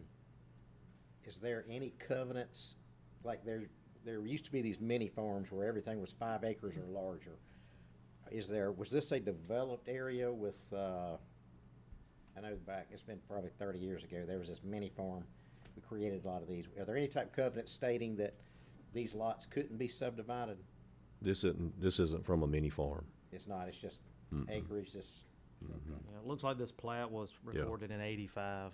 I'm sure that preceded anything Mr. like that. okay. Mr. Parrish wanted to say something, but since you didn't take any time, I'll give you a little time now. Go ahead. Yeah, yes, sir. How you doing? I'm Randy Parrish. The lady spoke earlier, said that, that I take and I buy mobile homes and I put them on property and I devalue the property. Well, that was incorrect, what she said. The last mobile home that I sold for $305,000. It was the highest sold home on the road with houses on it. So, as far as what I did there on Beverly Street, which was in Savannah, wasn't my intentions here at all, first of all. I bought the property. Everyone here that spoke that lives on Orangeoff Road had opportunity to buy this property. There is no covenants in it, as far as that I can develop it, subdivide it, do whatever. They had just as much right. They talking about they hunt, they fish, they do whatever, but they had just as much right to buy this property as I did. So now I go and I buy it and I want to subdivide it and there's an issue with it. But there wasn't an issue with it if I bought it with this raggedy mobile home that was sitting on there. I've already put almost $40,000 or $50,000 in this home, creating something a lot nicer than what was there originally. I originally wanted to cut these 2 other lots for my kids to put them on there. And there's nothing saying that I could or couldn't do it, and they had all the right to purchase this just like I did. And I wasn't putting mobile homes there. That's why, if you noticed that the lots, the way they were cut up, I put 3 acres on the front because we wanted to build a house there. You know, it had nothing to do with a mobile home, so. Okay. Is that your intention? Yeah, that's my intention, is to build 2 houses on, House there? is to build 2 houses there. House on the front and a house on the second lot. So, no, not on a 5-acre lot. That's why I'm trying to cut it. Okay. So I can put a house on the front lot, house on the second lot. There's already a house, a mobile home on the lot in the back. There's nothing we can do with it, so we just figured we'd salvage it, you know? Okay. That was our intentions. All right, very good. All right, we're going to close the public hearing, hearing from both sides. I have one concern I want the board to consider. I saw the easement down the side. I'm concerned about setting a precedent where you have lots and there's an easement, it's not a county road. If you sell that house and lot down the road later on and there's an easement, who's going to maintain it? I just see it's heading down the wrong way. If it was such that you could put this development of these houses where they could be to the main road, where it's a county road, I just have a problem with the We got easement. those all over the county. Huh? Yeah. Yeah, but we've had No, just problems with saying. them, had problems with them too, and we said we gotta be careful about that in I the think that's past. the reason we limited it to 3, even though we've allowed more. That's the reason I was asking. There's no intention to further cut this up past these 3 lots. Because the limit is what, 3 lots per? No, there's a loophole. With that lot he's got 3 acres on, he could split that up again. That's what I've recently found out. But not for a year. I cannot do it for A year and 1 day, he can come back and split Yeah. that 3 acres up further. All right, this is the time for the commission Without to coming back before discuss the it, so, Without coming back before the board? No, no, no, he you come up to the you board would, to split it up. wouldn't you would at that point have to come back to subdivide the lot again. Why would he have to come back? I don't think so. There's no reason. I don't think so. No, he could split the Oh, parcel. for Because it would 3, be rezoned. are you talking about for 1 more or for 3 more? Because it's, You could Well, potentially, I think what he's saying, if you get zoned for R2, that 3 Oh, okay, acres, okay, so you could come back and get 2 1-acre tracts if you wanted to, 1.5-acre tracts, or 3 1-acre tracts maybe. And I don't know that this fits, I'm not against somebody doing their property, but I don't like the easement road, and I don't like the possibility of having potentially 5 lots on that. Because you may want to do what you want to do, but then tomorrow somebody else wants to buy it, and they decide, I can do 3. I just see Our clerk made a good point. She said, you know, if we, it cannot be split without coming before the board, because we would be in violation of our own ordinance that prevents any more than three. So you'd have to come for us for a variance. But after a year, it resets, and it wouldn't be three. It would just be three in 12 months, 1 day. But That still have to- that parcel could be divided into 3 more parcels. But it still have to get a variance because of the easement. No, because it's got frontage. No, Oh. if all those lots access the main road, if all those lots access the main road, they would not need to come back for variance. That's right. Is now. If they access the main road, if they Correct. access the easement, then they would, because it would be more than 3 lots. Correct, but they could exit, 3 acres is on Right. road frontage. yeah, that's, yeah. But we could solve that So by. there's a limitation if you want to put more than three parcels on a private easement, right? Correct. And so he can go for that 3-acre parcel if he wanted to, what's the name of that road, the frontage, Arnsdorf. So if he subdivided it in the front, and got 3 encroachments, all accessing Arnsdorf, he could do that in a year, right? Because that after 1 year, he can start a minor subdivision again. Yeah, second Right. minor subdivision. However, what he can't do is, and correct me if I'm wrong, Katie, is that he cannot add another property on that only has access to the easement without a variance. That's right. And so that's where the struggle is that yes, he can subdivide his property again, but he can't subdivide it again if it only has access to the easement without getting a variance, because you can't put more than 3 houses on a private road. That's correct, and there is sufficient frontage. Theoretically, you need 100 feet of frontage to have a conforming AR2 lot, so the 3 acres in the front could be further Well, that subdivided answers that another way. question I I guess that's had. what I'm saying Yeah. is 12 months plus a day, an application is made in your office to subdivide that 3+ acres into 3 parcels fronting Arnsdorf Road. You're obligated to approve that, correct? Those would be Staff level. conforming lots. Okay. That's what I was trying to. That's right. Yeah. Yeah, It's 403 you want to say something? linear feet.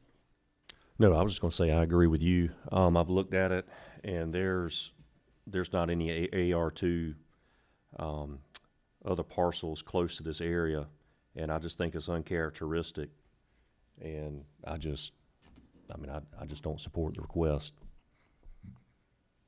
Yeah, I'd like to support it, but I just see problems with it between the road and the potential to put small lots out there.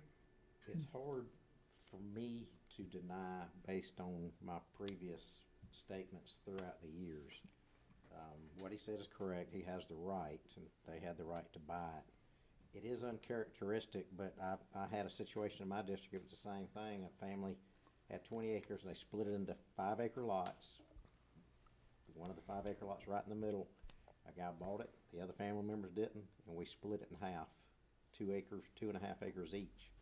And the guy put 2 mobile homes on it to rent, but he had the right to do it. So I understand. I just for property right reasons and what I preach all the time, that's the reason I asked if there was anything in our ordinance, not HOA, anything to stand on, because this has happened in numerous areas across the county. But I do see where it doesn't conform, and what Ms. Ryan said, somebody else could sell their property, it could cut up too, and it could change, but stuff like that's happening all over the county as it is. So anyway, that's my 2 cents on it. And I agree. What I'm struggling with, and I don't, the 12-month, Yeah, if where it they goes can from be, 3 that lots can to be 6 lots or something what- like that. What was behind the 12 months? There's nothing in our ordinance that says why it was 12 months. What is the purpose? It was before my time serving on the board. I don't know what the intent of that was. Well, my guess, if I were to guess on that, is just to inconvenience, so to prevent folks who want to do a major subdivision but don't want to be subject to the major subdivision rules, right? And which are substantially more extensive. And so to prevent them from saying, all right, well, I don't want to do, subdivide, I want to subdivide this in 6, but what I'll do is I'll subdivide it 3 this year, then another 3, next year or something like that. I'll end up getting what I want, just circumventing the process. And I mean, that's the only reason And that's why. what I feel like we're dealing with here. And that's my issue. You can That's get just a a concern major I have. I mean, a subdivision. valid- You can get a major subdivision with several of the houses going to an easement road because you work the right angles. I'm not saying that's what you're trying to Let me ask do. you this, you said that, you've done this in other areas of the county, somebody said that you've done this before? I mean, I cut up Beverly Street, which was in Savannah. No, this is the first time I ever bought in Effingham County. So to eliminate this, we don't have to do a 3-acre lot up front. We could do a 1-acre lot up front and do the 3 acres in the middle. And that would cut me off from being able to do that, because I would have that easement road there that would stop that. Or we could cut it in 2 and 2 and 2.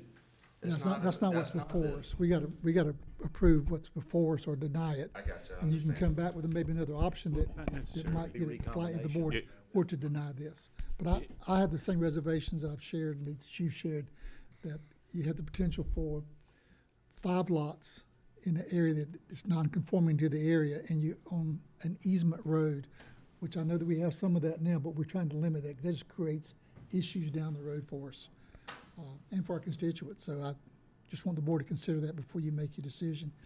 Any other discussion that we need? Everybody got a clear understanding of what your position is? Piggyback on the easement roads, we've got a neighborhood off Goshen that has the same issues. Had a person that can't sell their house because they couldn't agree on who actually was gonna take care of the road. It was a private road, and somebody was taking care of it for a while, somebody stopped and then wanted to sell their house, and the bank wouldn't finance it.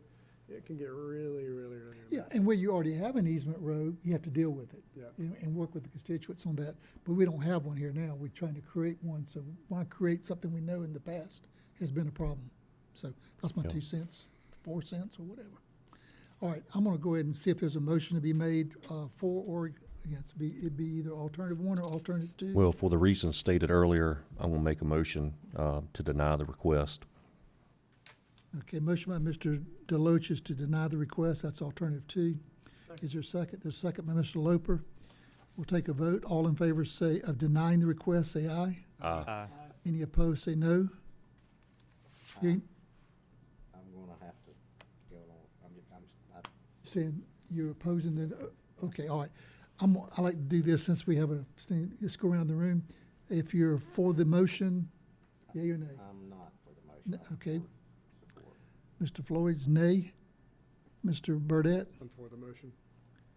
yea. Mr. Deloach, Yay. yea. And Mr. Loper? You for the motion or against? Yea or nay? I voted against it. No, you're for, the motion was to deny. Yeah, Okay, so you're voting yea to deny, yeah. okay? Yeah. Yea or nay? Yea. Okay, so it's 4-1. Just want to make sure I get it on the record good. So it's 1, 2, 3, 4-1. It is denied, okay? And for that reason, we don't need the second reading. You thought might be a process, you might come back and talk with zoning and see what could work out, okay? I think it's 6 months you can come back for a zoning request again? Yes. Okay. All righty. All right, thank you. And we don't need the second reading, so we'll move to number 9. Planning Board recommends approving the application by Charles Allen Rich, request to rezone 3.06 acres of 21.02 acres located at 101 Wheeler Cemetery Road from AR1 to AR2 to allow for the creation of a home site, map number 383, parcel number 15 in 3rd District.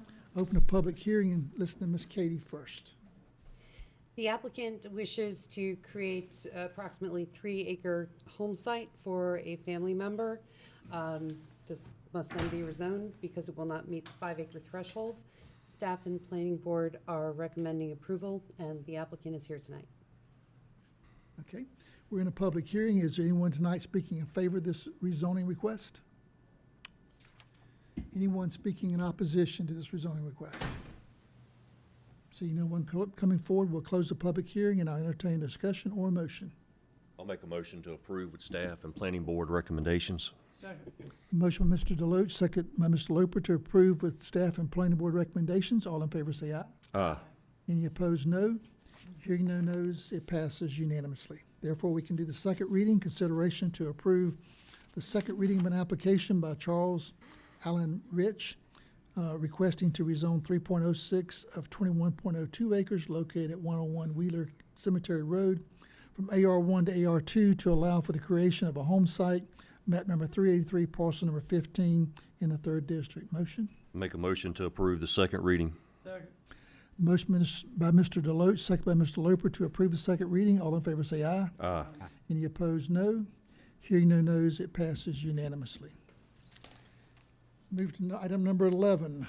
The Planning Board recommends approving an application by Leon L. Hood to rezone 0.20 of 2.5 acres located at 256 Shirley Drive from AR2 to AR1 to allow for combination with an adjacent AR1 property, map number 370C, parcel number 2 in the 4th District.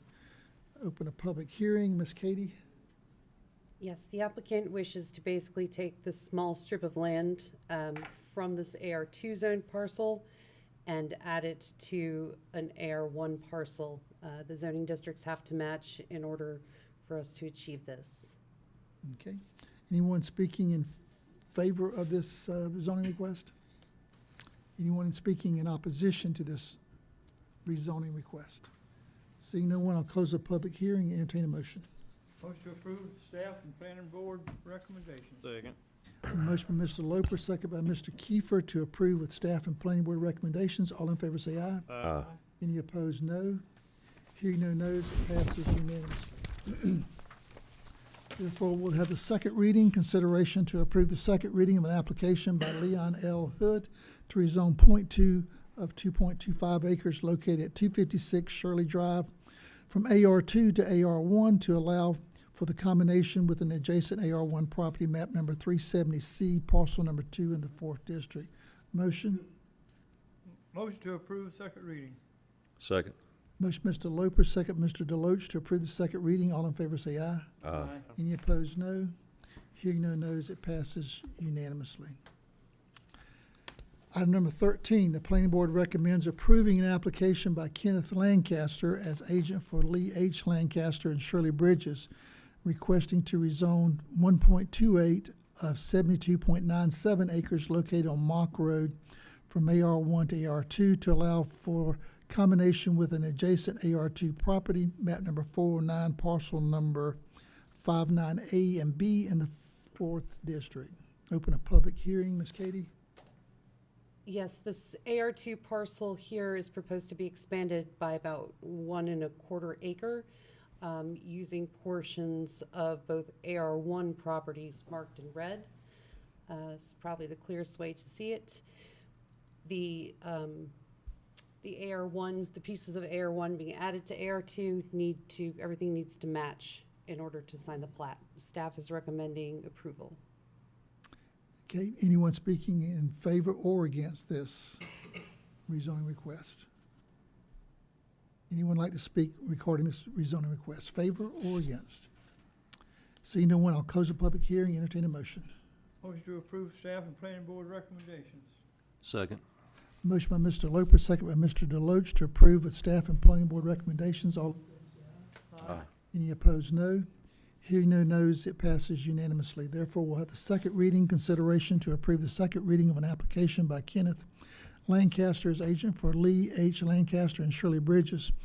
Request to rezone 1.28 of 72.97 acres located on Mock Road from AR1 to AR2 to allow for the recombination with an adjacent R2 property, map number 409, parcel number 59A and B in the 4th District. Open a public hearing and listen to Ms. Katie first. Motion to approve second reading. Oh, second, I'm sorry. Motion by Mr. Loper. Second. Second, Mr. Deloach, approve the second reading. All in favor say aye. Aye. Any opposed, no. Hearing no nos, it passes unanimously. Item number 15, public hearing. Planning Board recommends approving an application by Ground Control Development LLC to rezone 12.3 acres located on US Highway 80 from B2 to B3 to allow for development, map number 329, parcel 36, 37, and 38 in the first district. Open a public hearing, Ms. Katie. Yes, the applicant had originally on their application wished to rezone to industrial to incorporate on-site wood chipping. They afterwards amended and wished to rezone to B3 because their business does involve some heavier mechanical parking. They wanted to make sure that they were in full compliance. Staff is recommending approval. And I'm not sure if they're here. They are here, yeah. Okay, so we're in a public hearing. Is anyone tonight speaking in favor of this rezoning request? And if you would, state your name for the record and share what you'd like to share. Yes, sir. Shane Voris, Ground Control Development. So we wanted to go light industrial. We want to do some bark mulch and some processing. But light industrial sets us back 150 foot, and it only gave us about 4 or 5 acres to work with. So we wanted to just go B3 so we could have the 50-foot setbacks and do construction parking, park equipment, trucks. To be frank with you, Georgia Power has rented the lot for the Hyundai plant for the high tension wires for a year. So that's just, you know, construction, parking, that kind of thing. I'd like to revisit it in a year and do something maybe like recycling if I can acquire one of my neighbors so we can have a little bit more room. But for the time being, this is what we'd like to do. Okay, thank you. All right.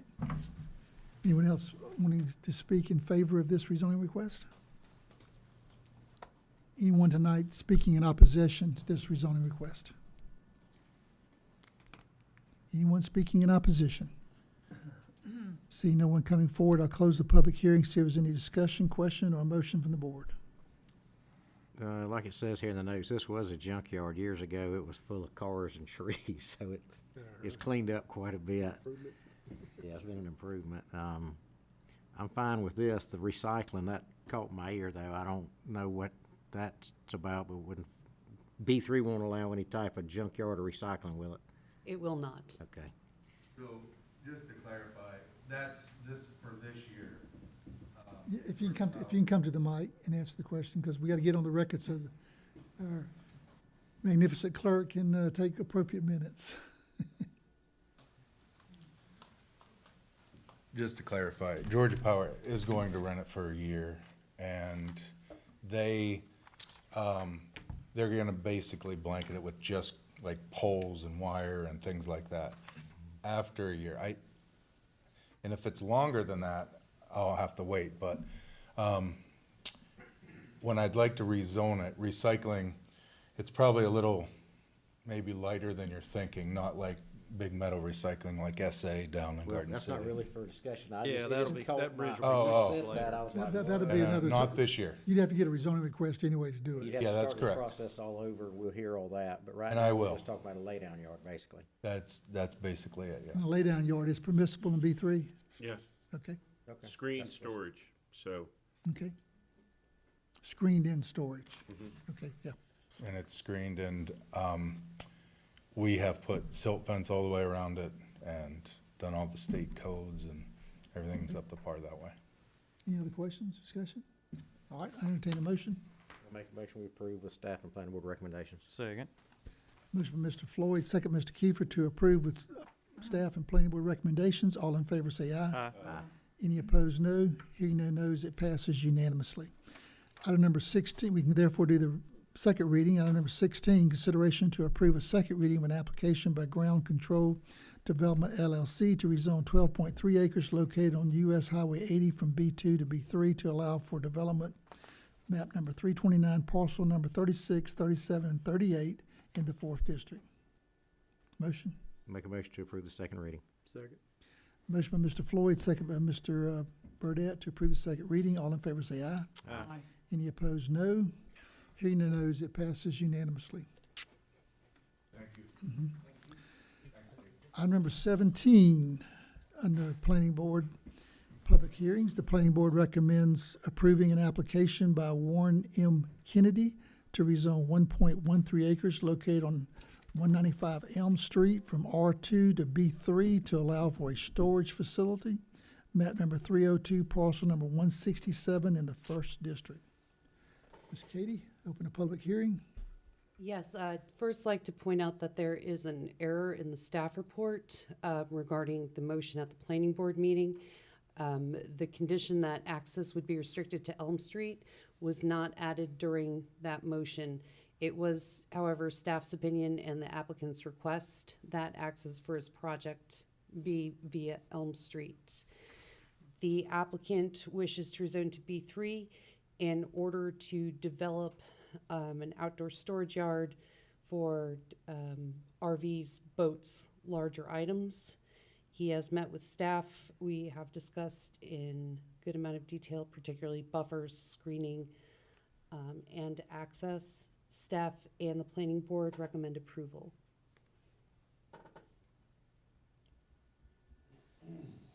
All right, we're in a public hearing. Anyone tonight speaking in favor of this rezoning request?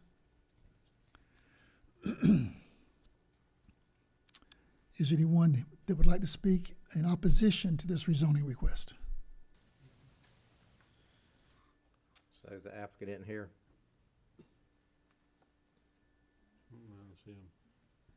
I had questions about, I'm not against the rezoning, but there's access to US 80. I called Ryan Thompson on the planning board, and he said that him and staff had discussion, but there was no motion to use Elm Street. You're saying the applicant wanted to use Elm Street? Yes, sir. See, the last one we approved over there, we restricted those folks from using, say, Dogwood Right. to use Highway 80. If this, now see, there's a 30-foot easement for Georgia Power, but that wouldn't restrict him from having access to Highway 80, would it? No, he's got an encroachment there, I believe, right? From Highway 80, if I recall. I was at the meeting, and I believe he stated that. I think he expressed his concern that section of 80 is too lane and the danger in kind of pulling off there as his reason as to why he wanted to use Elm. So, but 80's two lane everywhere, and like I said, we just held somebody to that same standard 2 meetings ago. I want some input. And if you zone to B3, it doesn't mean it's gonna be what he says he's gonna use it for. Right, well, that's what I mentioned to Katie. If in 5 years he comes back and says, I want to put a gas station there, and then we've given him access to Elm Street, then I got a problem. yeah, and they are putting one next door, so this potentially could be. Right, open the door for him to request the same thing. Right. I don't want to make, if there's a state route, that should be the entrance for this property, in my opinion. That's the reason I wish the applicant was here. Well, I agree with you, because I remember, I think that discussion just came up here recently on another rezoning request. Now, I can table this and talk with the applicant and see if he still wants to follow through, or we can proceed with the entrance off of 80. That's the reason I was asking, is it for sure? I mean, it looks like he has access to 80, but I don't see why we couldn't make the motion to table it to the next meeting, Yeah, I don't see why it matters. because he's not gonna do it tomorrow. He's on US 80. well, yeah, I'll make a motion that we table this. Let's have a further conversation with the applicant and see if, I'll second. Okay, and we're tabling to what meeting? The next meeting? We don't need but 2 weeks, do we? Just the next meeting? yeah. What's that date? 15. Okay. Motion is to table by Mr. Floyd to the 8:15 meeting, right? And who was the second? Was that Mr. Deloach? Mr. Deloach made the second. All in favor, say aye. Aye. Any opposed, no. Hearing no no's, this is tabled to August 15th. And that concludes our public hearings tonight. Okay, so we'll go back and do our final new business.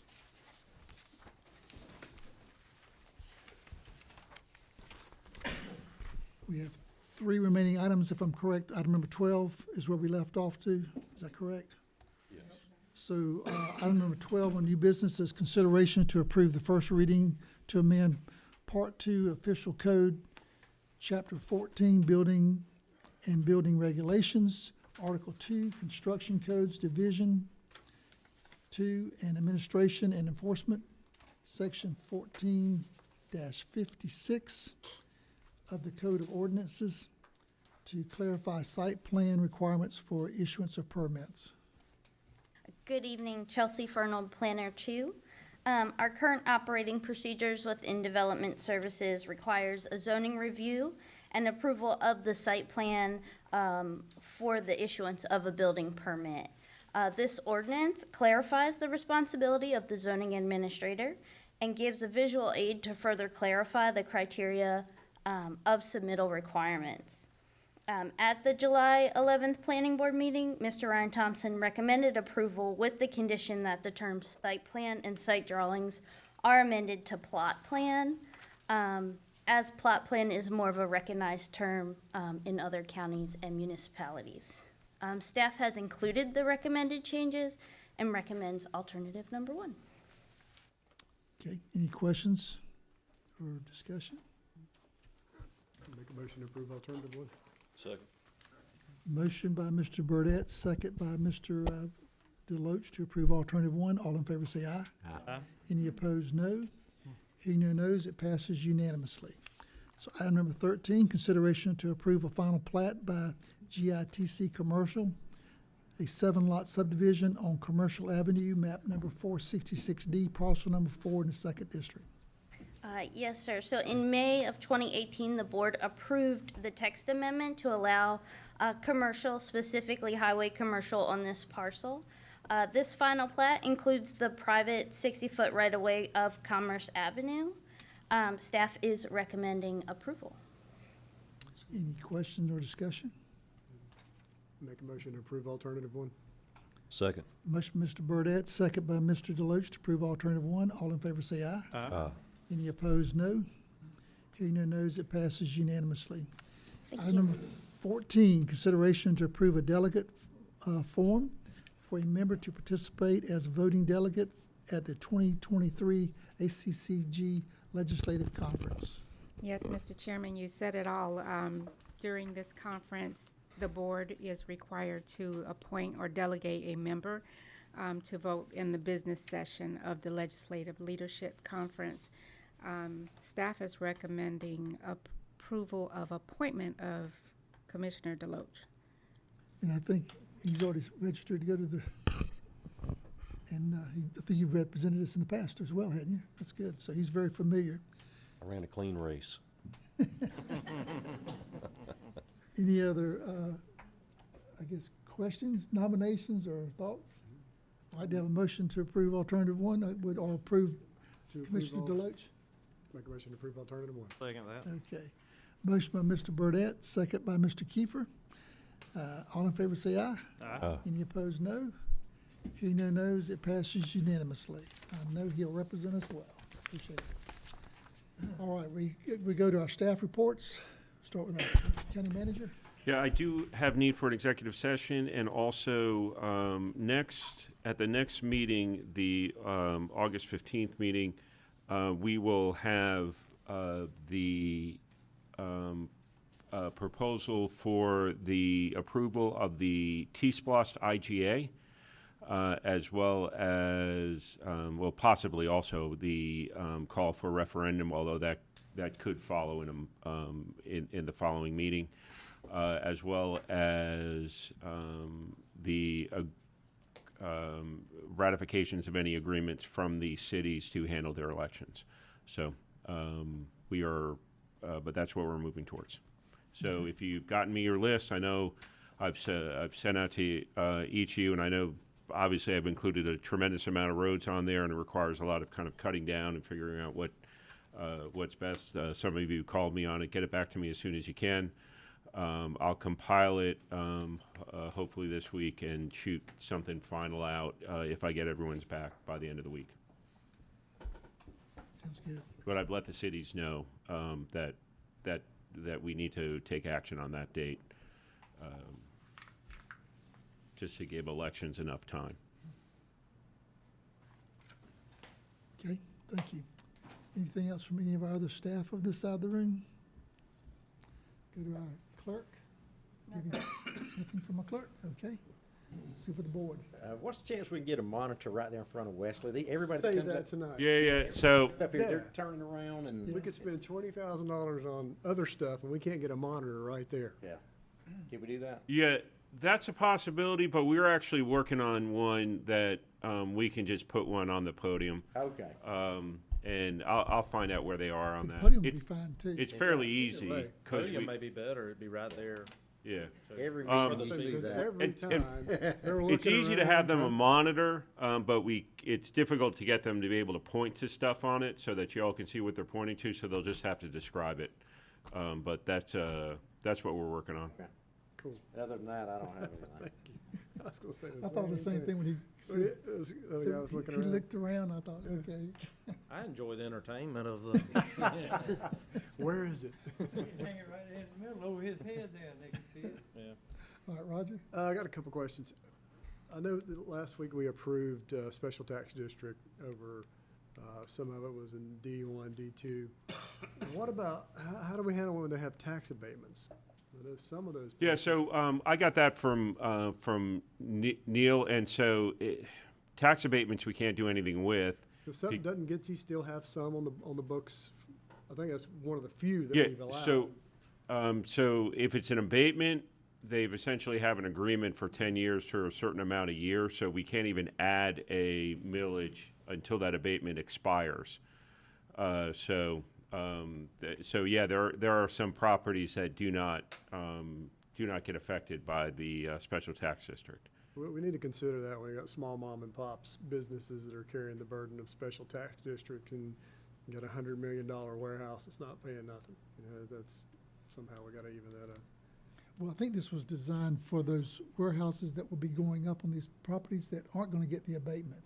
Yeah, but some of that was included, some that already have an abatement. Like I said, we knew we couldn't help those, but if you build 8 more warehouses around the county, they need to carry the load. Right. And eventually, the old ones will carry it when the Some of it, yeah. abatement Just don't runs wanna out. beat up all the little guys. We'll talk about a monitor. I've sent a message out today about homes that we currently have approved. Did you get that? Yeah, I did, and we're just updating that list. And in actuality, even though there's a lot of stuff that has gone up in front of us recently, most of it has been sketch plans, so they've already been on the old list. And there's been very few that new subdivisions that have been approved this year, just two townhouse subdivisions that we know of, but everything else should be on the old list, but we're going to add those additional townhouse subdivisions to the list. And we had one on Hodgeville that was approved also. That was right off Hodgeville and Earl Lane. Oh, yeah, that's right. That's not on the list. So there's Hodgeville, Earl Lane, there's a townhouse subdivision on Old Augusta, and then there's a townhouse subdivision on Highway 30. Weren't there like 2,500 last year when we counted them up? I mean, we're taking a little heat on inventory of houses, but I think we have a lot approved. I know we're in the thousands That's right. And so you'll, approved, and yeah, it's whether or not people, take, how quickly they move those forward. right, we have no control over that. We have no control over that. So Winfield is another one, that's got a lot of homes approved for it. It's just kind of, waiting to get off the ground. The one off of Colic-Hemley and 30, I can't remember the name of it, Brunson Station, I think it's called. Yeah.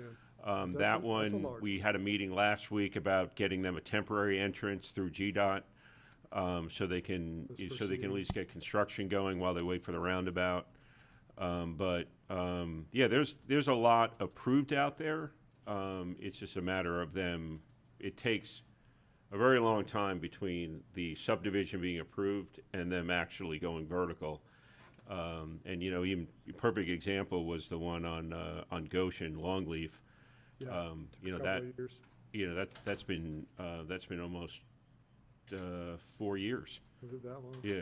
So, but you're right. We do have a lot of obligations on properties, but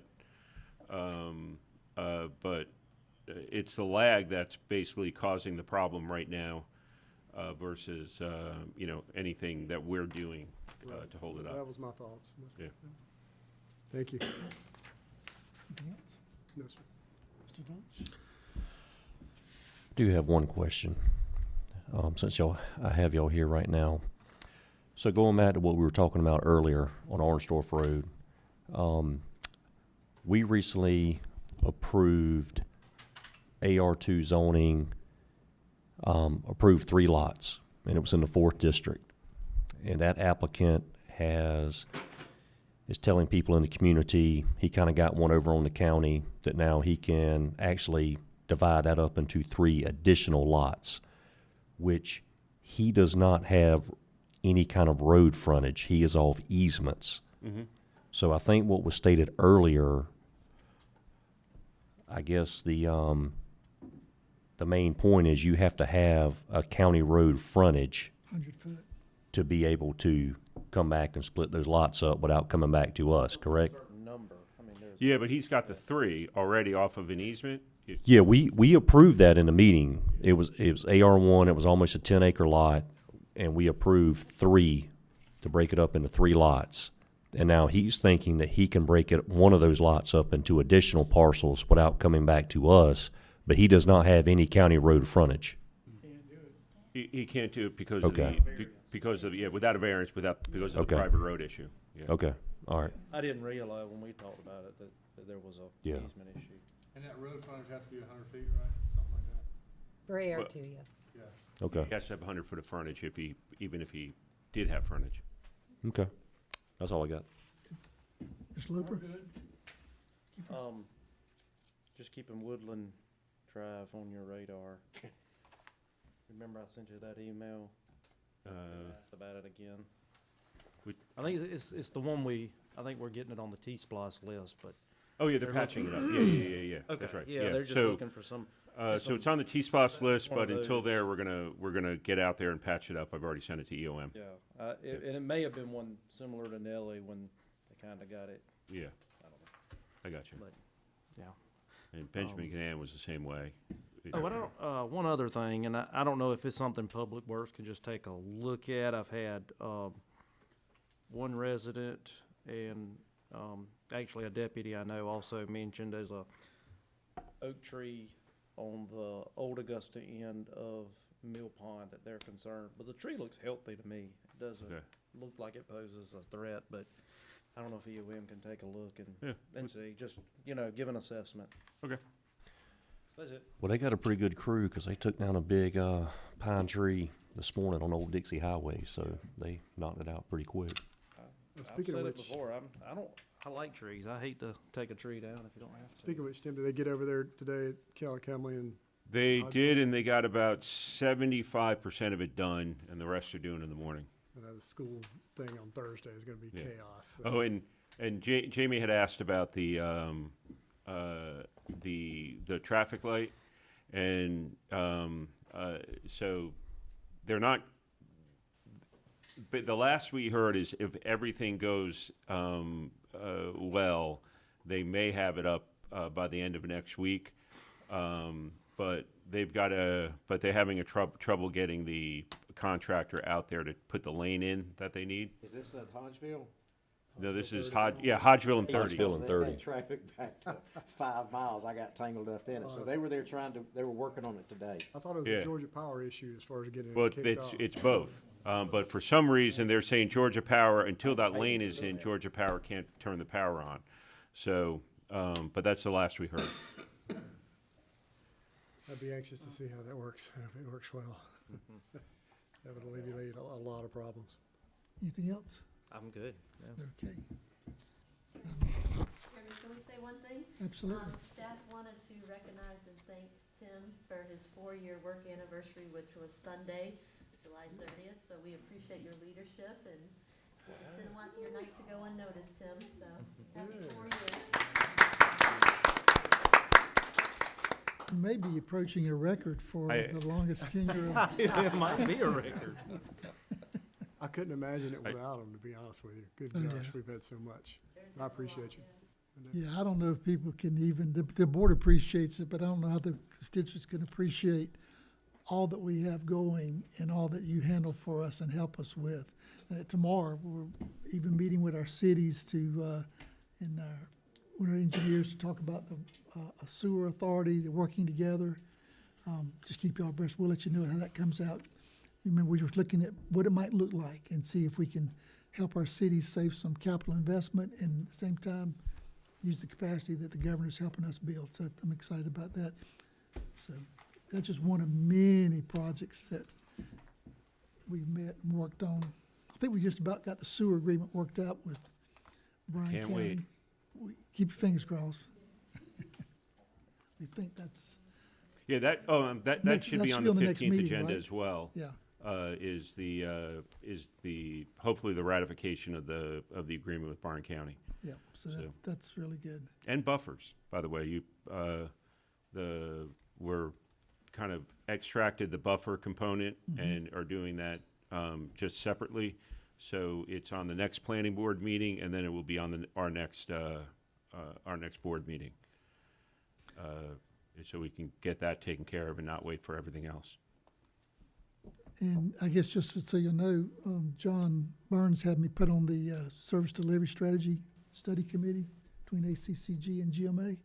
So I'll be working with that. Maybe we can help the state and our counties and cities save hundreds of thousands of dollars in litigation on service delivery and find ways to get some more better compromises. So I'm excited about being on that committee and working with that. Is there anything else for the good of the order? If not, I heard a need for executive session. Do you have a motion to go into executive session? Make a motion to go into executive session to discuss personnel, property, and pending litigation. Second. Motion by Mr. Kiefer, second by Mr. Deloach, go into executive session. All in favor say aye. Aye. Any opposed, no. Hearing no nos, we'll go into executive session. I don't know of any reason why any of the staff needs to hang around because we finished all our business. If y'all want to dismiss, thank you for being here and thank you for all you guys do. Appreciate you.